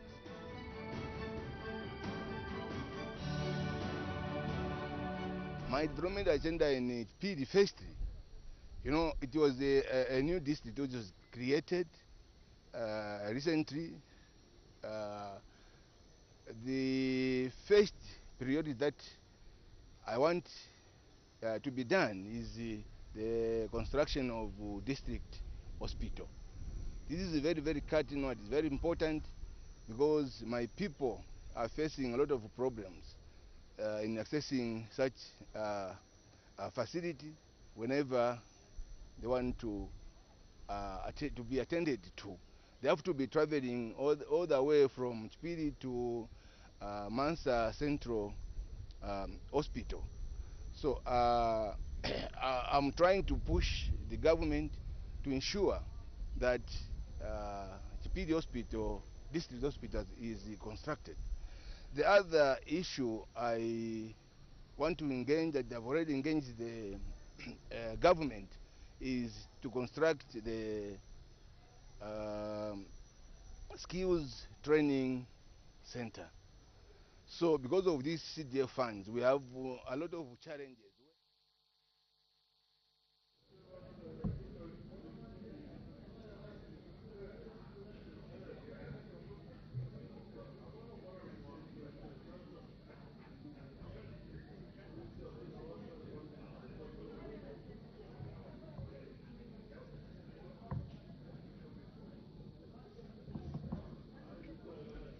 Thank you so much for still being with us on Parliament Television. At the time, business was interrupted at 16:40 hours.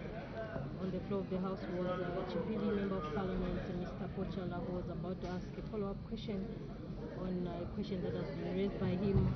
And so he directed this question to the Minister of Infrastructure, Housing and Urban Development, who wants to find out whether the government has any plans to start the Muganga Tunnel, Mokoshi Kawambwa Road in Chipili Parliamentary Constituency, and in B, if so, when the plans will be implemented, and in C, if there are no such plans, why. And we still have two more questions that will still be coming under consideration, and one motion that will still come under consideration. And just now we cross back to the floor of the House for continued live debates. Good afternoon.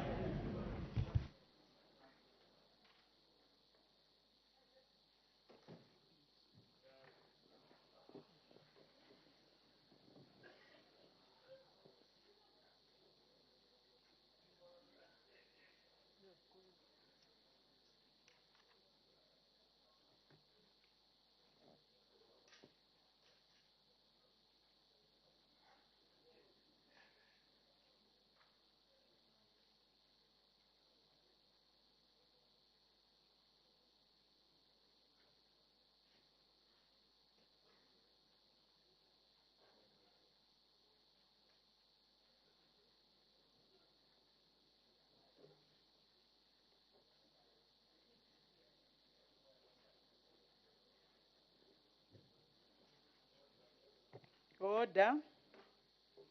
When business was suspended, the House was considering question number 153 on the order paper asked by the Honorable Member for Chipili, and the Honorable Member was about to ask a follow-up question. May the Honorable Member continue, but before he continues, the Leader of the Opposition is back in the House. There was a point of order here that you are not assisting the presiding officers. So Madam, I hope... I was attending to office duties, Madam Speaker. May the Honorable Member for Chipili continue.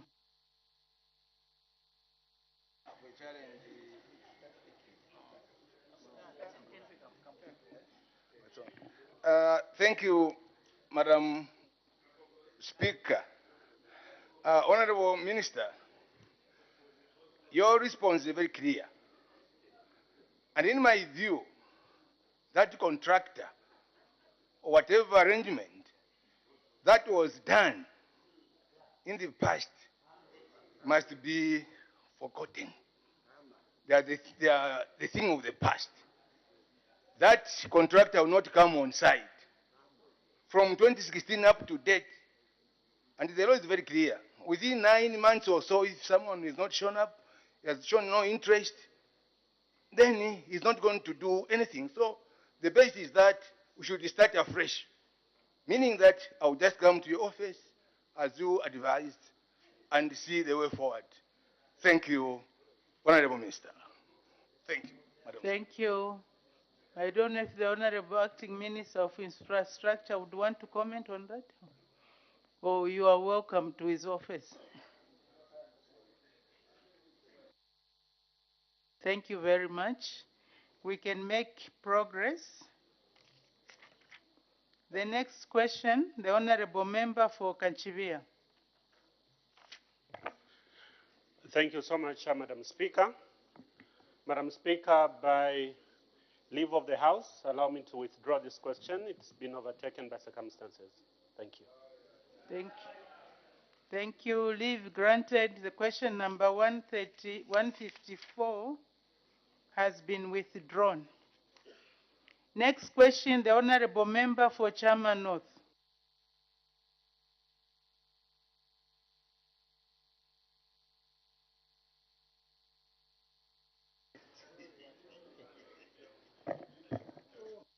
Thank you, Madam Speaker. Question number 155. The Honorable Minister of Agriculture.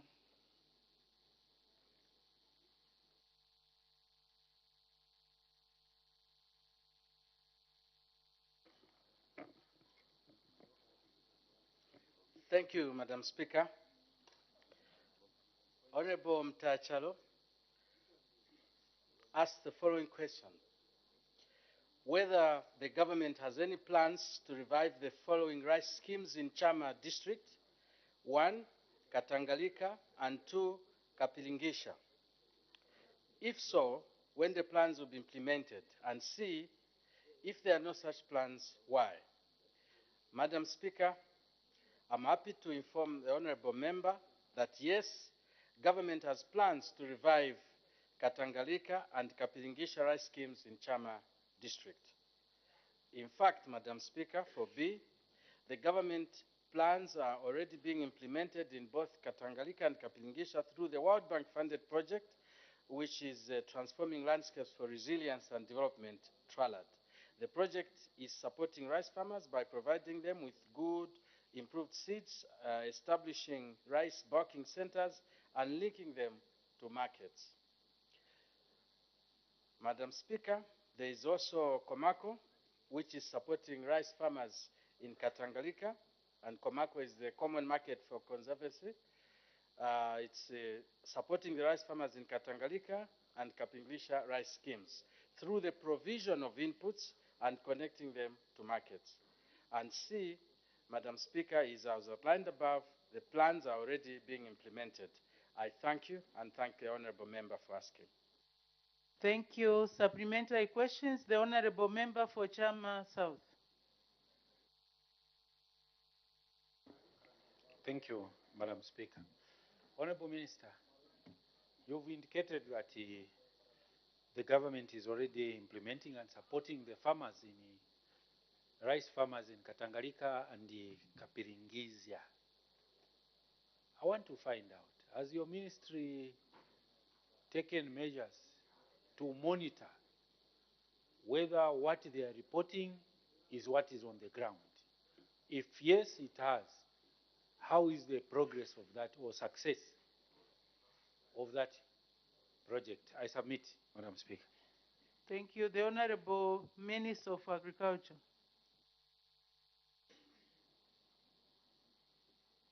Madam Speaker, as indicated, the government is supporting the farmers through provision of good seed, and the government is also supporting the farmers through provision of market, through institutions like Comaco, and the government is also supporting the farmers through provision of storage facilities. We would be happy, however, Madam Speaker, to learn from the honorable members if they see any areas which are wanting so that we could improve on those. I thank you. Thank you. The Honorable Member for Chama North. Thank you, Madam Speaker, and thank you, Minister, for that response. Chama is one of the leading rice producers in this country. My question to the Minister is that I know that the Katangalika and the Kapingiji and use modern methods of farming so that they can boost rice production. Thank you. The Honorable Minister of Agriculture. The answer, Madam Speaker, is a definite yes. Within the comprehensive agriculture framework, the government is looking at mechanization, among us the many other facets that will improve. I thank you, Madam Speaker. The Leader of Opposition. Thank you, Madam Speaker. My question has partly been answered, but what I wanted to find out from the Minister is that your government is now implementing comprehensive agriculture support program away from FISIP. What specifically under CASIP is your government doing to help the farmers in that area? I thank you. The Honorable Minister of Agriculture. Thank you, Madam Speaker. First of all, I appreciate the position which the Honorable Member has taken. May I correct to indicate that CASIP, Madam Speaker, is not a substitute for FISIP. We will come with a ministerial statement so that the honorable members can appreciate what CASIP is. FISIP is one of the subsets of CASIP. So we will come to discuss this issue so that the honorable members understand exactly what CASIP is all about, so that we can go and disseminate the information properly. But to answer the question specifically, under CASIP, we have mechanization, we have farm blocks, we have extension, enhanced extension, we have processing, and we have a number of... Notice of motion, the Honorable Member from Fowe.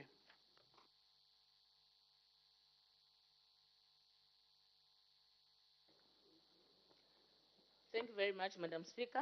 Madam Speaker, I beg to move that this House do adopt the report of the Committee on Agriculture, Lands and Natural Resources on the proposal to approve Zambia's accession to the membership of the Global Green Growth Institute for the second session of the 13th National Assembly, laid on the table of the House on Friday, 16th December 2022. Thank you. Is the motion seconded? Yes, Madam Speaker.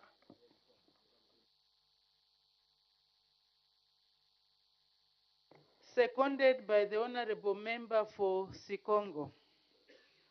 The question is that this House do adopt the report of the Committee on Agriculture, Lands and Natural Resources on the proposal for Zambia's accession to the membership of the Global Green Growth Institute for the second session of the 13th National Assembly, laid on the table of the House on 16th December 2022. Any debate? The Honorable Member from Fowe. Thank you, Madam Speaker. Madam Speaker, pursuant to Article 63E of the Constitution of Zambia, Amendment Act Number 2 of 2016 and Section 5 of the Ratification of International Agreements Act Number 34 of 2016, the committee was mandated to consider and make recommendations to the House on the executive's proposal to ratify Zambia's accession to the membership of the Global Green Growth Institute. Madam Speaker, the Global Green Growth Institute was established as an international intergovernmental organization in 2012 at the Rio Plus 20 United Nations Conference on Sustainable Development. Its vision consisted of a low-carbon and resilient planet of strong, inclusive, and sustainable growth. While its mission was to support member states in the transformation of their economies into a green growth economic model, the membership of the Institute stood at 45. Madam Speaker, let me state from the outset that all the stakeholders who made submissions before the committee were in support of Zambia's accession to the membership of the Global Green Growth Institute. This was on account that the Global Green Growth Institute mission and objectives were in line with the National Policy on Climate Change as well as the 8th National Development Plan. Further, the Global Green Growth Institute agreement was not in any conflict with the ratification of the International Agreements Act Number 34 of 2016. Madam Speaker, the Global Green Growth Institute promoted green growth, a paradigm that was characterized by a balance of economic growth and environment. Madam Speaker, it is anticipated that as a member of the Global Green Growth Institute, Zambia will have access to evidence-based knowledge and good practice for scaling up green growth solutions. It is further anticipated that Zambia will have access to technical assistance delivered through a mix of global, regional, and country-specific programming. Guided and funded through the Voluntary Core Program and project earmarked contributions from the Global Green Growth Institute growing number of partners. Madam Speaker, in conclusion, the committee is generally satisfied that the requirements for the ratification of an international agreement as provided in the Ratification of International Agreements Act Number 34 of 2016 have been met. The Global Green Growth Institute agreement is also not in conflict with any of the laws of the land. The committee therefore recommends that the National Assembly approves the proposal to ratify the Global Green Growth Agreement, taking into account the concerns raised which have been recorded in the report. Madam Speaker, I beg to move. Thank you. Does the seconder wish to speak now or later? Now, Madam Speaker. The Honorable Member for Sikongo. Thank you so much, Madam Speaker. Madam Speaker, in seconding the motion by the chairperson of the Committee on Agriculture, Lands and Natural Resources, I would like to mention a few salient points that may have been left out. One is I want to speak to the objectives of Zambia's joining the Green Growth, the JJI. And the first one is that the intention is to enhance inclusiveness and sustainable economic development. Two is to enhance environmental resilience. And thirdly is to increase rapid urban development and also to increase investment of renewable energy sources in the country. Number two, I want to speak to the benefits of ascending to the JJI by Zambia. One, of course, is to increase knowledge sharing and good practices through the wider network of the JJI's partners and members. And number three is to the access to technical assistance delivered through a mix of global, regional, and country-specific programming and projects. And finally, Madam Speaker, I think as mentioned by the chairperson, it was interesting to note that the accession to this institute has nothing to do, it was not in conflict with the country's constitution as well as other legislation. Therefore, Madam Speaker, in concluding, I I beg to second this motion. I thank you. Thank you. Any further debate?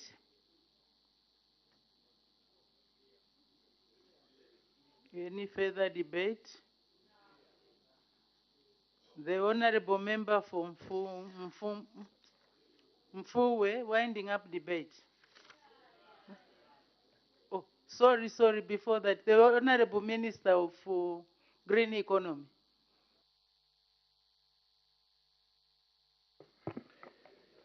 Madam Speaker, allow me to thank you for according me an opportunity to add a comment on the matter currently being debated on the floor of the House.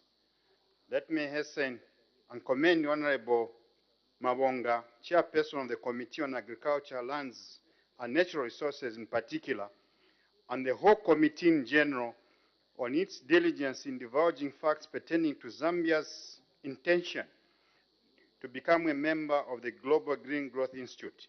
Madam Speaker, the Triple GI was founded in 2012 with an objective of supporting and promoting a strong, inclusive, and sustainable economic growth in countries such as Zambia. Since its inception as an international organization, the Institute has grown its membership to 45 as of December 16, 2022, with another 20 countries submitting letters of intent for accession. Membership to the Triple GI is open to any member state of the United Nations that subscribes to the promotion of sustainable development. I therefore wish to confirm to the nation through this House, Madam Speaker, that Zambia's interest to join the Triple GI is based on the benefits that the country will draw from such an agreement. These benefits are in support of Zambia's main goal as espoused in the 2030 Vision and the 8th National Development Plan of becoming a prosperous middle-income nation by 2030. Benefits include, among others, access to knowledge sharing and good practice among member states. This is important, especially that Zambia is developing a green growth strategy that is aimed at pushing the country into a green growth trajectory. The green growth strategy aims to promote and facilitate low-carbon developments through the reduction in use of fossil fuels, which contribute to the increase in the emission of green gases, among others. Technical assistance through research and development, drawing upon the experience and lessons learned from a broader pool of green growth experiences across the globe, including already the Green Growth Institute has helped Zambia to develop Zambia's National Green Growth Index report, which is just being finalized. In addition, the Green Growth Institute is providing technical assistance to my ministry on the preparation of the Green Growth Strategy. Financial benefits. The Institute facilitates financing for implementation of various green growth programs in member states. Already, the Green Growth Institute is helping the Ministry of Green Economy and Environment to secure a readiness support from the Green Climate Fund aimed at helping Zambia to create a national financing vehicle in line with the proposed climate change bill. Further, Madam Speaker, the Institute is helping the country on carbon trading through supporting preparedness for Article 6 cooperation program. The program is very important to enabling Zambia to participate effectively in the carbon market. Madam Speaker, green growth is a development approach that seeks to deliver economic growth that is anchored on the tenets of social inclusivity and environmental sustainability. It seeks opportunities for economic growth that are low carbon and climate resilient, pollution prevention, that's air, land, and water, as well as maintain a healthy and productive ecosystem through the creation of green jobs. Madam Speaker, I want to reassure the House that Zambia's accession to the Triple GI will not affect the current legal provisions, as membership does not require any changes to any of the national laws. Further, accession to the Institute does not attract any financial obligations or commitments, but rather offers immense benefits, such as those mentioned earlier. Madam Speaker, earlier I alluded to inclusive growth. This concept promotes higher resource productivity by utilization of fewer natural resources and less pollution.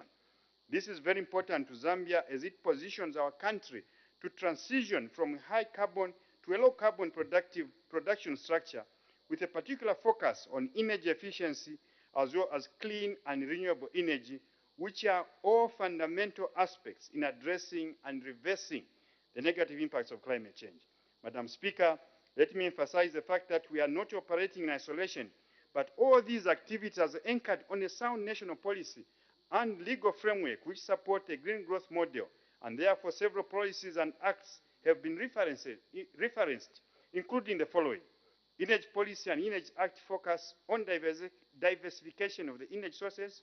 The Policy on Environment and Environmental Management Act that call for sustainable management and utilization of natural resources.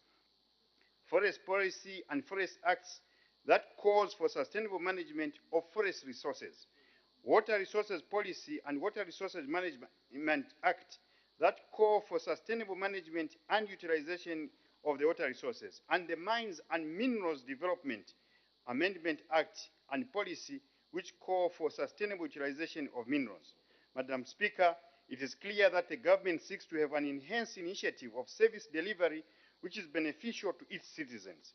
Triple GI will therefore work as a catalyst in our developmental agenda through connection of Zambia to possible funders for some of the new initiatives and existing programs premised on green growth.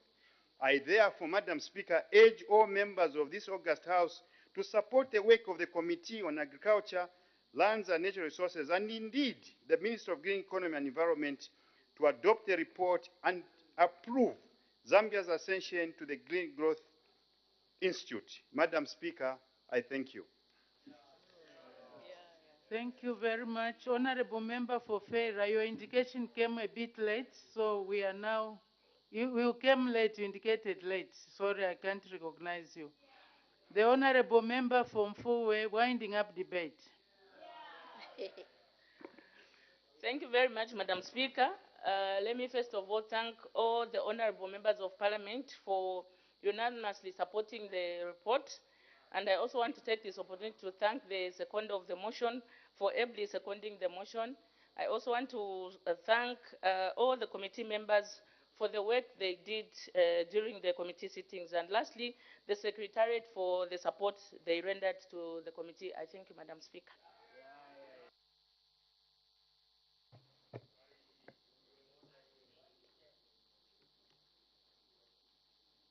I put the question. The question is that this House do adopt the report of the Committee on Agriculture, Lands and Natural Resources on the proposal for Zambia accession to the membership of the Global Green Growth Institute for the second session of the 13th National Assembly laid on the table of the House on 16th December 2022. As many as are of that opinion say aye. Aye. Of the contrary say no. The ayes have it. The question is resolved in the affirmative. Her Honor the Vice President, adjournment.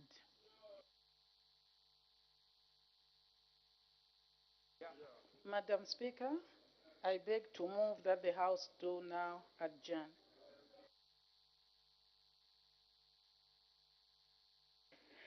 The question is that the House do now adjourn. Any debate? Any objection? The question is agreed to. The House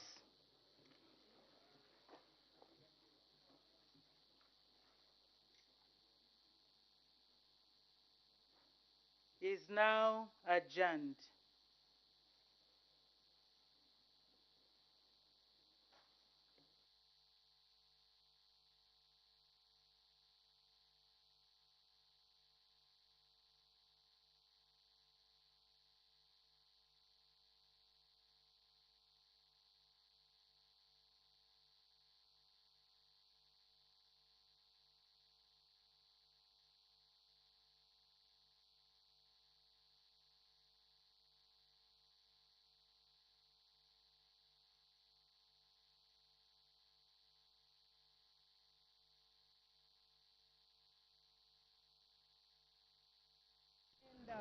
live broadcast for today. We had a look at what has been discussed on the floor of the House today. And yes, so earlier on we had two announcements, and in the first announcement by the Honorable Madam Speaker, she informed the House that the Zambia Public Health Institute, ZNPHI, has been authorized to conduct a voluntary COVID-19 for members of Parliament and staff, and so the exercise will take place on Wednesday, 22nd February 2023, here at Parliament main buildings from 10:30 hours to 13 hours. And so Madam Speaker has therefore encouraged interested honorable members to test and also to get a COVID-19 booster vaccine. And there was another announcement rendered by Madam Speaker, and she reminded the House that on Friday, 17th February 2023, she informed the House that Population Council of Zambia, in conjunction with the World Health Organization and the Partnership for Maternal, Newborns and Child Health, had been authorized to conduct a half-day seminar under the theme, "The Role of Parliamentarians in Improving Women, Children and Adolescent Health, Including Nutrition." The seminar was scheduled to take place on Wednesday, 22nd February 2023. She, however, went on to inform the House that the seminar had been postponed to a date yet to be communicated. Thereafter, there was a ministerial statement by Her Honor the Vice President on the trucks marooned on the Kitwe Chingola Dao carriage between Chambishi and Chingola. And so this ministerial statement came about when the Honorable Madam Speaker directed that a statement be issued by the Minister of Transport and Logistics. However, due to cross-cutting nature of the issues raised by the Honorable Member, the Honorable Madam Speaker, through the Clerk's office, guided that the statement instead be issued by her office. And the Honorable Madam Speaker went on to the Honorable Vice President. The Honorable Vice President informed the House that, and the House and the nation at large, that government is fully aware of the continued traffic congestion on the Zambian roads leading to Kasumbalesa border post, which has necessitated various meetings between Zambia and its counterparts, the Democratic Republic of Congo DRC authorities, among other border agencies. So the Vice President said that the government has held various high-level engagements with the Democratic Republic of Congo DRC authorities and other stakeholders aimed at resolving the problem of traffic congestion along the road leading to Kasumbalesa border. So some of the high levels that have been highlighted are that a meeting was held on Saturday, 11th February 2023, and so this meeting was chaired by the Commissioner General of the ZRA and attended by the Commissioner of Customs and all border agencies present at Kasumbalesa border, the Chizavumbwe District Joint Operation Committee, and also the press. And the Minister of the Copper Belt Province and DRC, Haute Katanga Governor Jack Katwe had a meeting in which DRC had agreed to extend working hours at Kasumbalesa border post to clear over 2,000 trucks which are marooned on the Zambian side.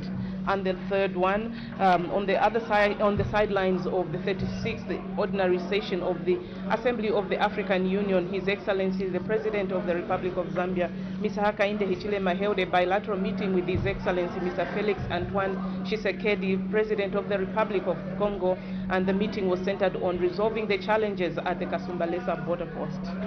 And also the Vice President identified some of the causes of the traffic congestion on the Zambian roads leading to Kasumbalesa border. And so one of them is non-adherence to operating hours at the border between ZRA and the DR Customs authorities, whereas the ZRA works from 06 hours to 20 hours as agreed by the two countries. And the other challenges at the border that feeds into Kasumbalesa border, that is the Nakonde, Katimamulilo, Chanida, Chirundu, and Kazungula work longer hours, some as late as 22 hours, which lead to more trucks piling up at Kasumbalesa. And so the Vice President did highlight some of the mitigating measures that government is taking to address others.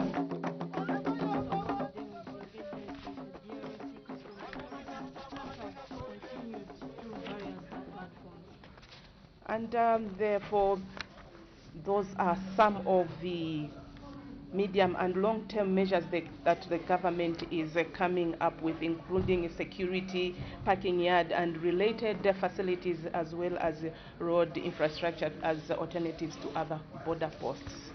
So that was the ministerial statement that was rendered by Her Honor, the Vice President, concerning the trucks that are marooned at Kasumbalesa border post. And now we have a look at what was on the order paper for today, and these are the questions for oral answer. We had 4 questions, and one of them came from Isoka Member of Parliament, Majorina Kaponda, and she posed a question to the Minister of Energy, in which wanted to find out when the electrification of some areas in Isoka district will be completed. And these are Chilanga, Ntipo, Ndeke, Kapirilonga, and Sansamwenje, and Kalunga. And in response to this question, the Minister of Energy informed the House that the project to supply power to Chilanga, Ndeke, and Kapirilonga Secondary School, as well as the Rural Health Center and other surrounding areas in Isoka district had been completed, and these were commissioned in October 2021, and so there has been no delay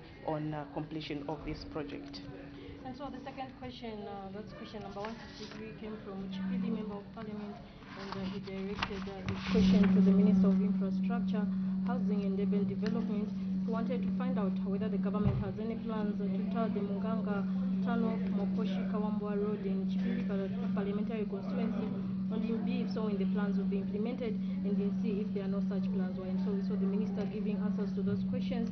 He responded to question A as the government, through public-private partnership, will tar the first 8 kilometers of Munganga Tunnel up to Mwenda Junction, and he responded to the B part of the question as the plans to upgrade to bituminous standards the section of the road from Mwenda Junction to Kawambwa will only be considered in future once it has been factored into the road sector work plan. And so in responding to question B, the Minister said that the government has indicated in B already has plans. And so this question here was. And there was question 154 that was supposed to be posed by Kanchivia Member of Parliament, Mr. Sunday Chanda. This question was withdrawn. And we also had one other question coming from Chama North Member of Parliament, Mr. Mutaya Chalo, and he posed a question to the Minister of Agriculture on whether government has plans to revive the following rice schemes in Chama district, and this is Katangalika and Kapiringisha.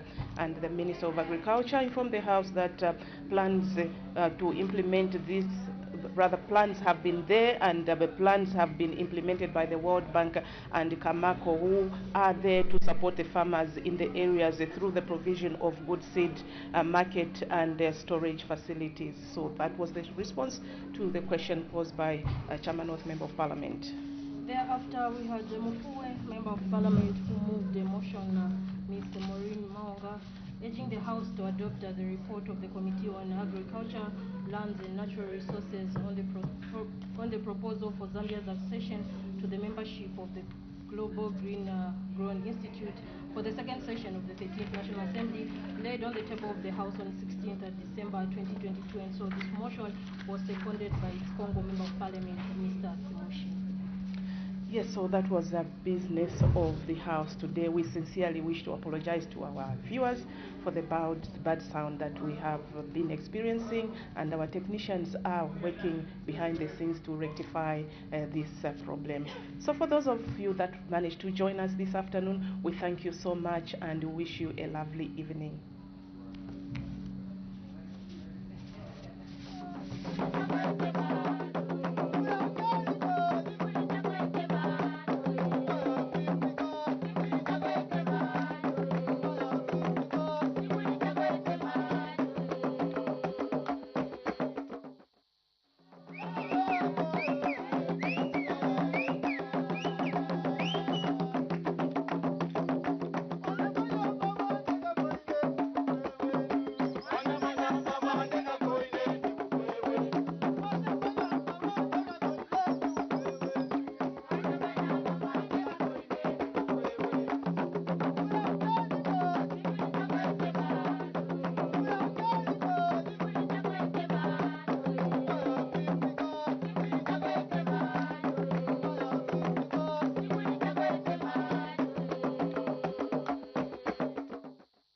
Do you want to keep the good times rolling? Then pay and get bumped up to a higher package. Nimbasela Nafuti by GoTV. Because when you pay your subscription, you get bumped up to the next higher package for free.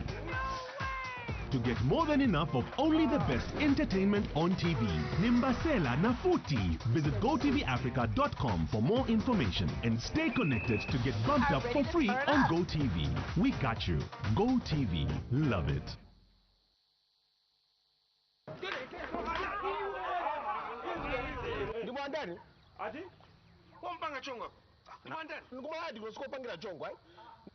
Kinara, we are all going to be massacred here today. It is over. Will you, for heaven's sake, just for once, shut up?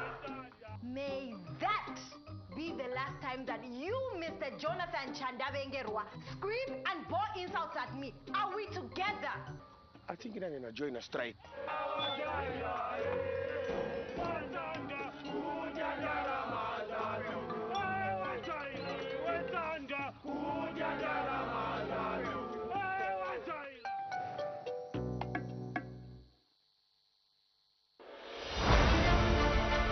MP's Diary this Thursday at 08:35 hours features Lusaka Central MP Honorable Mulambo Haimbe. Join Paul Ndovi as he brings out real issues from your constituency.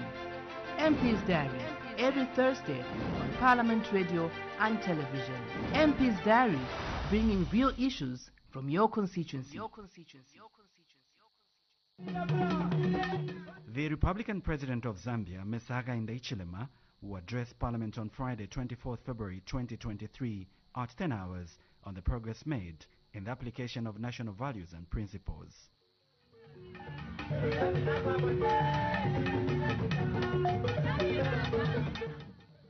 Both Parliament Radio and Television will air live the address. Parliament Television, bringing Parliament closer to you.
Why do you want me to sit down? Thank you, Madam Speaker, for giving the good people of Beta Uke this opportunity to raise the matter of urgent public importance. Madam Speaker, the matter is directed to government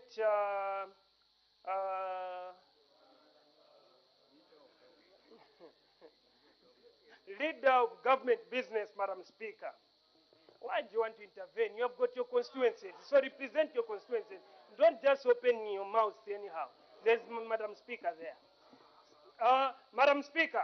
Can we have yesterday? Order. Honorable Member for Peter, okay, order.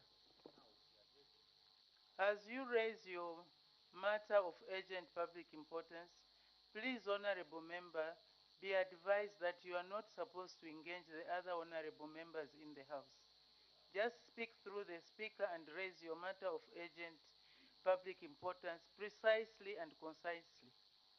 You may proceed. Thank you, Madam Speaker, for your guidance. I'm sure they have heard.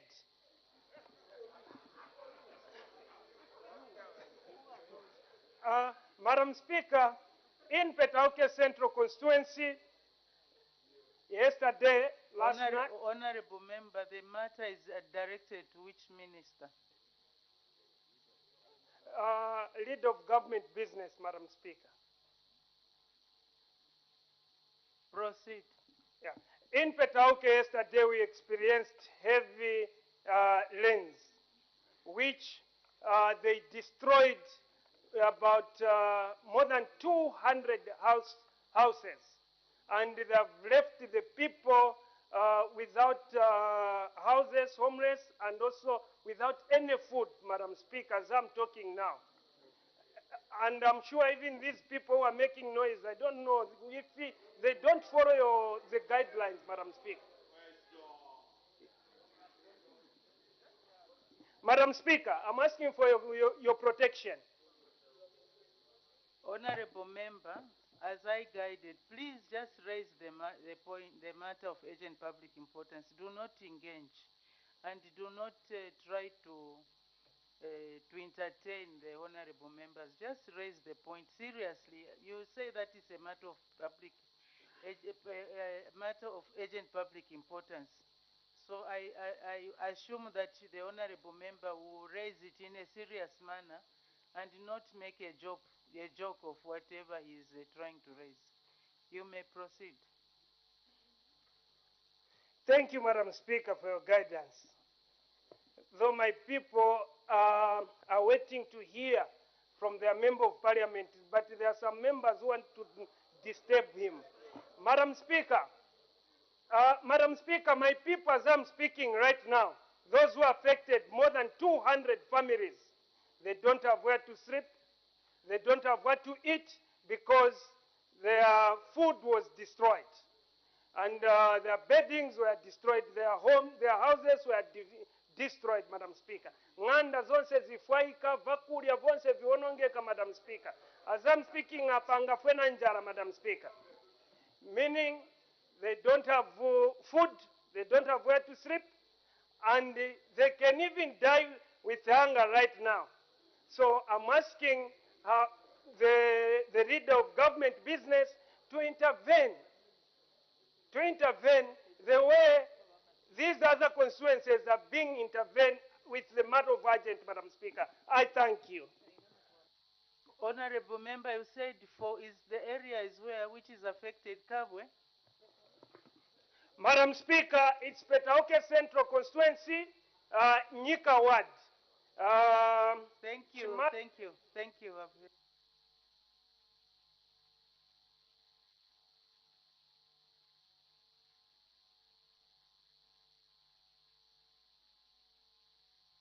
The honorable member for Lumezi. Thank you so very kind, Madam Speaker, for permitting the voice of Lumezi to raise an important matter of public emergency importance on the leader of government business house. Madam Speaker, with me in my hands, I've got a letter from the good people of Lumezi, Lundazi and Chasefu constituencies asking the police to grant them a permit to demonstrate against load shedding. These three districts, Madam Speaker, have had serious power shortages. I know Her Honor, the Vice President, last week Friday did indicate, when the Honorable Member of Parliament for Lundazi raised it, that we're alarming the nation. Madam Speaker, I must mention that the people have requested that the answers that were given were not sufficient, because what is obtaining indeed is that people, mothers that are supposed to deliver, are having difficulties. The medium-scale businessmen are having difficulties. The mortuaries' bodies are decomposed. And then here we are saying we're alarming the nation.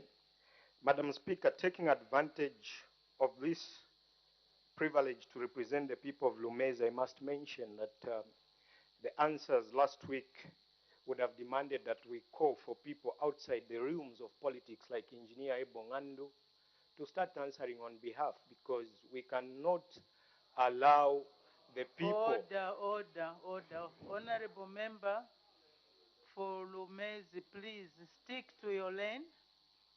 This is a time to ask matters of urgent public importance and not to rate how the questions were answered. That is outside your realm. May you proceed. Thank you, Madam Speaker. Madam Speaker, it's sad that what is not considered as urgent and important to those that are connected to the national grid is not important for the people of Lumezi, Lundazi, and Chasefu. Madam Speaker, we seek your serious indulgence on this matter, and just for purposes of your office, permit me to lay this letter that was addressed to Officer Commanding Lundazi Police on the table, Madam Speaker. Is it a public document? If Yes. it's not, is it certified as a true copy? Was it made available to my office for verification? Not to your office, Madam Speaker. Then it does not qualify. Thank you. The Honorable Member for Lunte. Madam Speaker, thank you so much for according me this opportunity to rise on a matter of urgent public importance, which I direct to the Honorable Minister of Finance, who I'm happy has joined us today. Madam Speaker, this matter is a matter of recent occurrence, and it relates to unfair, illegal, and discriminatory treatment of senior officers at Ministry of Finance and the Auditor General.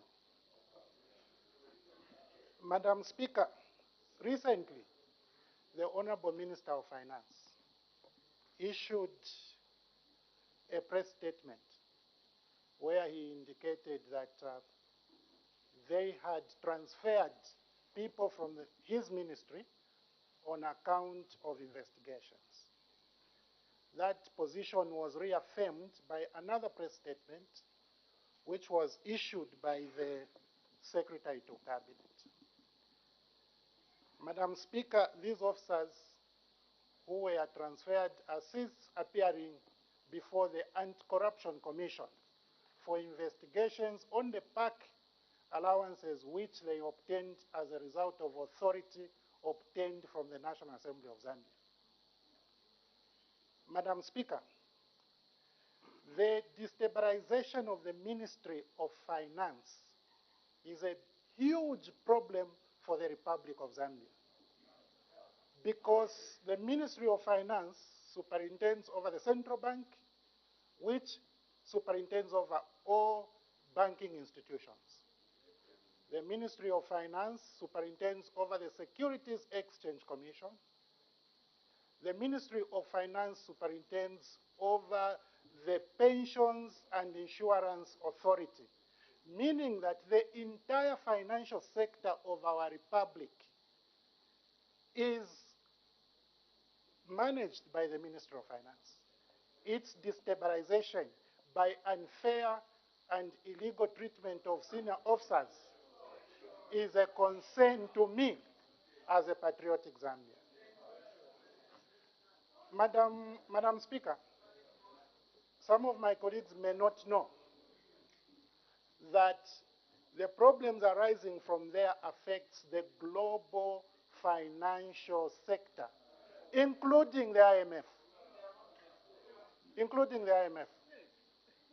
Madam Speaker, I know it may be in order for some of my colleagues from what I'm hearing that people should be unfairly treated. People should be treated on the basis of discrimination and illegally. I say so because the Honorable Minister of Finance will inform this House that the basis, the special audit report, which was the basis of this action, is actually an illegal report. Why the Secretary to Treasury, who manages the Controller of Internal Audit did not sanction it. Therefore, Honorable Member, you are now debating your matter of urgent public importance. my issue, Madam Speaker, is why should the Honorable Minister of Finance, who I am completely convinced has got nothing to do with this mistreatment of people, be seated comfortably without intervening in this illegal, unfair, and discriminatory treatment of his officers and those at the Auditor General's office. I seek your serious direction on the matter, Madam Speaker. Thank you so much. Thank you. The Honorable Member for Sesheke. Thank you so much, Madam Speaker, for allowing me to raise the matter of public importance.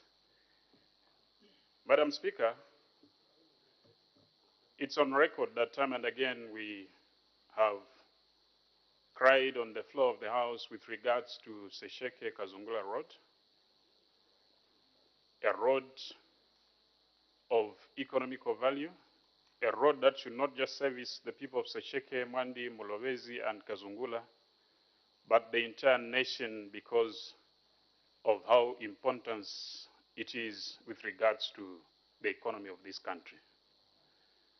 Madam Speaker, you may wish to know that the road as we speak is actually trending as one of the baddest roads globally.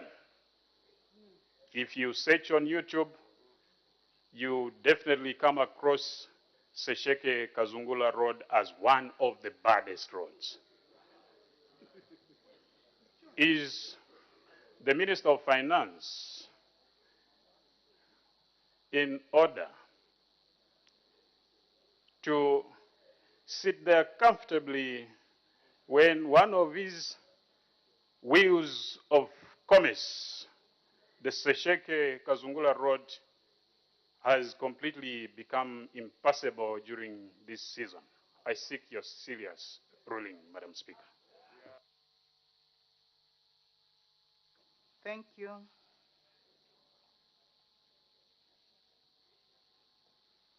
I will start with the matter that was raised by the Honorable Member for Petauke against the leader of government business concerning the rain that has destroyed houses and foodstuff in his constituency, in particular Nyika Ward. Honorable Member for Petauke, you know that this is the rain season, and we have had rain destroying houses, water, people, people moving from their homes because they are flooded, even in places like Lusaka, Kamala South. We've had even children dying in this water because they went swimming. So this is a general state of affairs. Currently, there is a rain season, and I believe from the newspaper reports that we are even expecting a cyclone which is going to hit maybe tomorrow or the day after. So we should be prepared for that weather pattern and the rain. So when it rains, it's the rain season. We must be prepared for the consequences that will arise. What the best that we can do is to engage the DMMU to see what measures can be taken, either to move the people or to give them food or to do whatever emergency measures that can be taken to alleviate their suffering. So, Honorable Member, you are advised to engage the DMMU to see how your members in the constituency can be assisted. The next one is the one by the Honorable Member for Lumezi.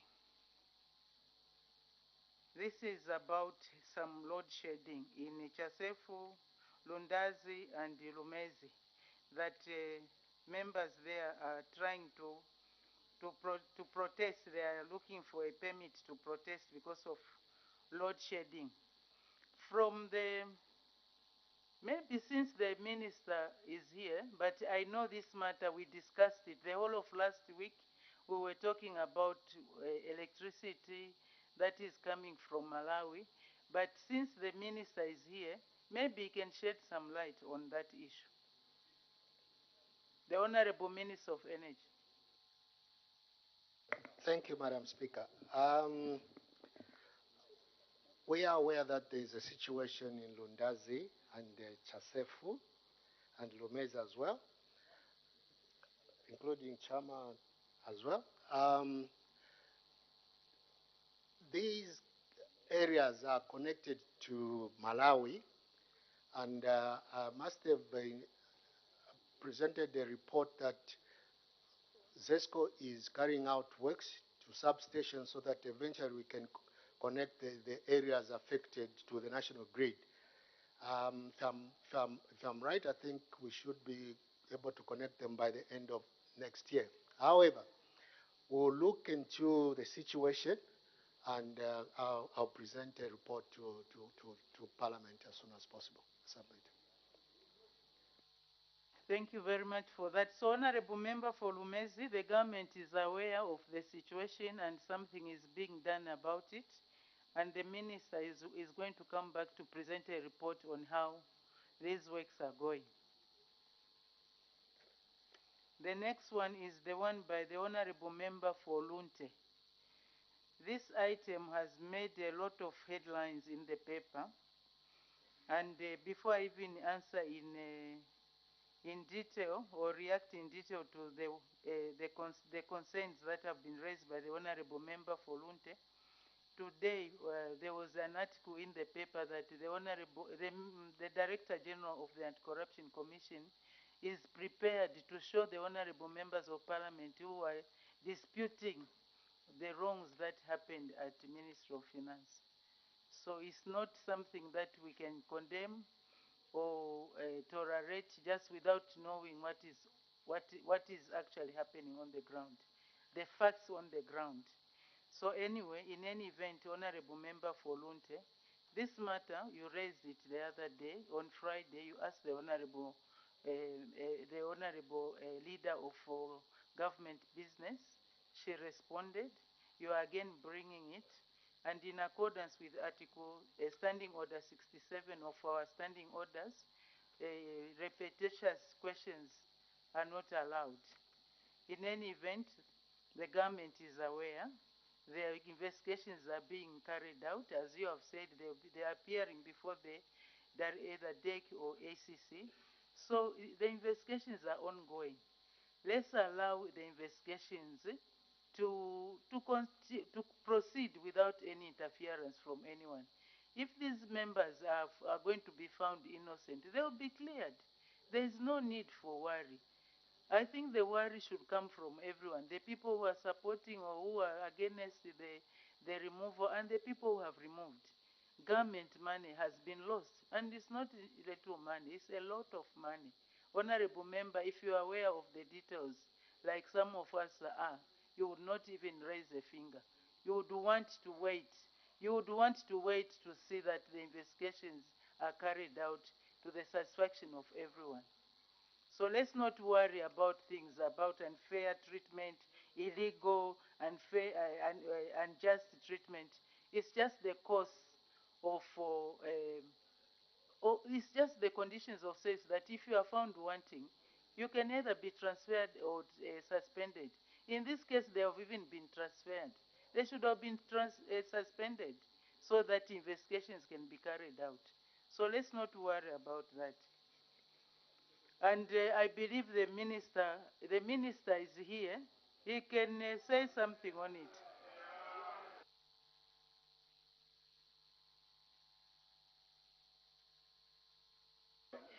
I thank you, Madam Speaker, and I thank the honorable member to provide an opportunity to further clarify on this matter.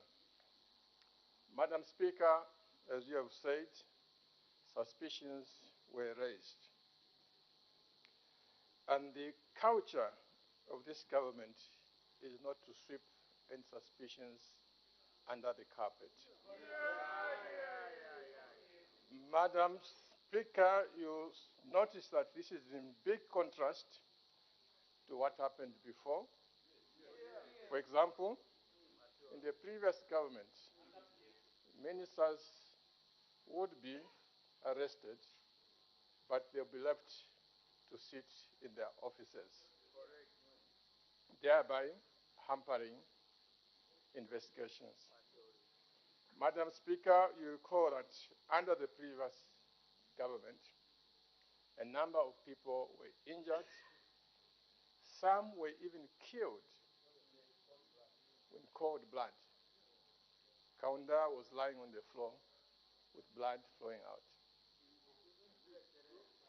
And to get to that, to get the matter to be investigated, there had to be an uproar in society. As we speak up to now, those who were killed, their cases have not been investigated. Madam Speaker, in the light of this, Order. in the light of this, when the suspicions were raised, this government could not act like the previous government, where high suspicions came up and nothing was done. It was decided under this government that something must be done. In other words, investigations. Now, if you are going to investigate people, unlike in the past, you have to make sure that they evacuate their offices so that witnesses and other investigators are free to investigate without let and hindrance. And this is what has happened. Madam Speaker, I also want to say that these transactions did not take place under this government. These transactions took place when our colleagues, the PF, were in government. Madam Speaker, investigations are investigations. If it will be found that the people have no case to answer, nothing will happen to them. Nothing will happen to them. But if it is discovered that from the time when they were there, illegal transactions took place, then obviously the due process of the law must take its course. So there is no reason whatsoever, Madam Speaker, there is no reason whatsoever for us to be concerned and think that we are targeting people or that we are trying to molest innocent people. It is nothing like that. It's just following the good process of good governance. And there's no need for anyone to panic, whether here or those who are affected. Let's just maintain our cool. Let the investigating agencies do their work. Madam Speaker, I wish to thank you. Thank you. Since the minister has made a comment, just in case there are other comments, they want to make questions, ask questions, our standing orders allow that I can allow members to ask questions. So we can have a question session, points of clarification on this. The Leader of Opposition. Thank you, Madam Speaker, for this opportunity. Listening to my colleague, the Honorable Member for Lunte, I think what was central in his question was that the source of the information that was used in the action that government took was an illegal audit. You are right, Honorable Minister, when you say this was way back during the time of the PF. Yes, we agree. And the report that is referred to, the audit report that is referred to, was an illegal audit. That's how come we have that information.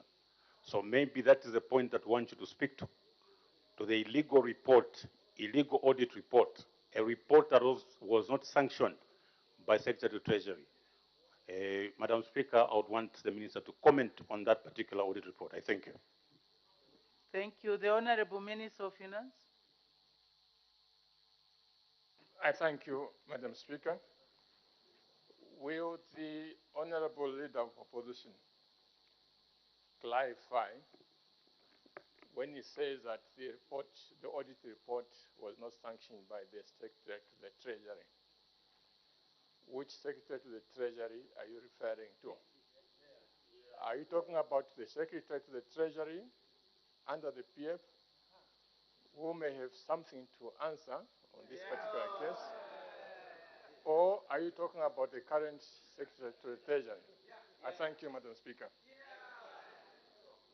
Thank you. The Honorable Member, we won't have a question and answer session. Or each Honorable Member is just allowed to ask once. So the Leader of Opposition, you have had your chance. The Honorable Member for Shiwangandu. Thank you so much, Madam Speaker. And we agree that we should react to complaints that are coming from the members of the public rapidly, like you are doing, because we can't wait to see those who are rooting Sijorite in Luapula province, who are stealing minerals and being escorted by police. Order, order, order, order. Order. Order. Order. Honorable Member for Shiwangan, please ask a point of clarification on the point that is on the floor of the House. Don't bring in extraneous matters which are not under consideration. May you proceed. Madam Speaker, with your indulgence, the Minister went all the way talking about people who were killed during our time. We have got a responsibility to respond to him accordingly. Sujirite, which is being rooted in Luapula. Honorable Minister, can you share with us what audit report, which audit report necessitated the action that you have taken? Because as we are discussing now, Madam Speaker, we are considering Auditor General's reports through your accounts committees. So can you clarify through this August House which audit report necessitated the action that you have taken, so that we can be clear, and I think that will settle the question the Honorable Leader of Opposition was asking. Sujirite, we want culprits.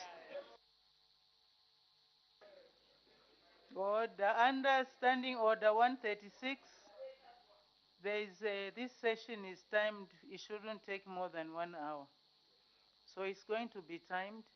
The Honorable Minister of Finance.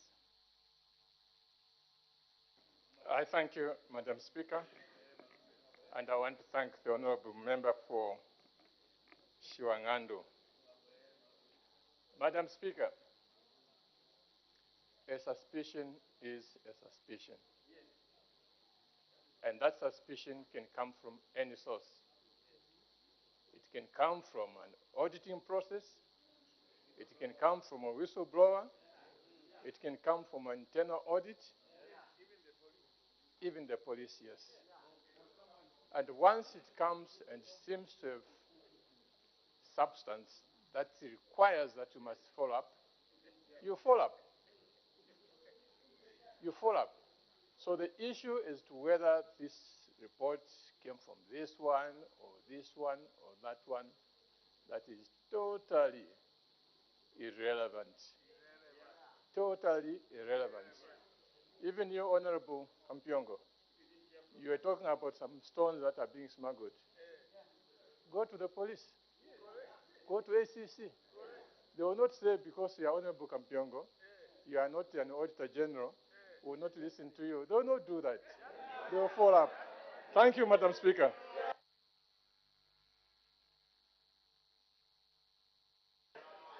Thank you. Order, order. The Honorable Member for Lunte. Madam Speaker, thank you so much. I am very concerned with the response that has come from the Honorable Minister.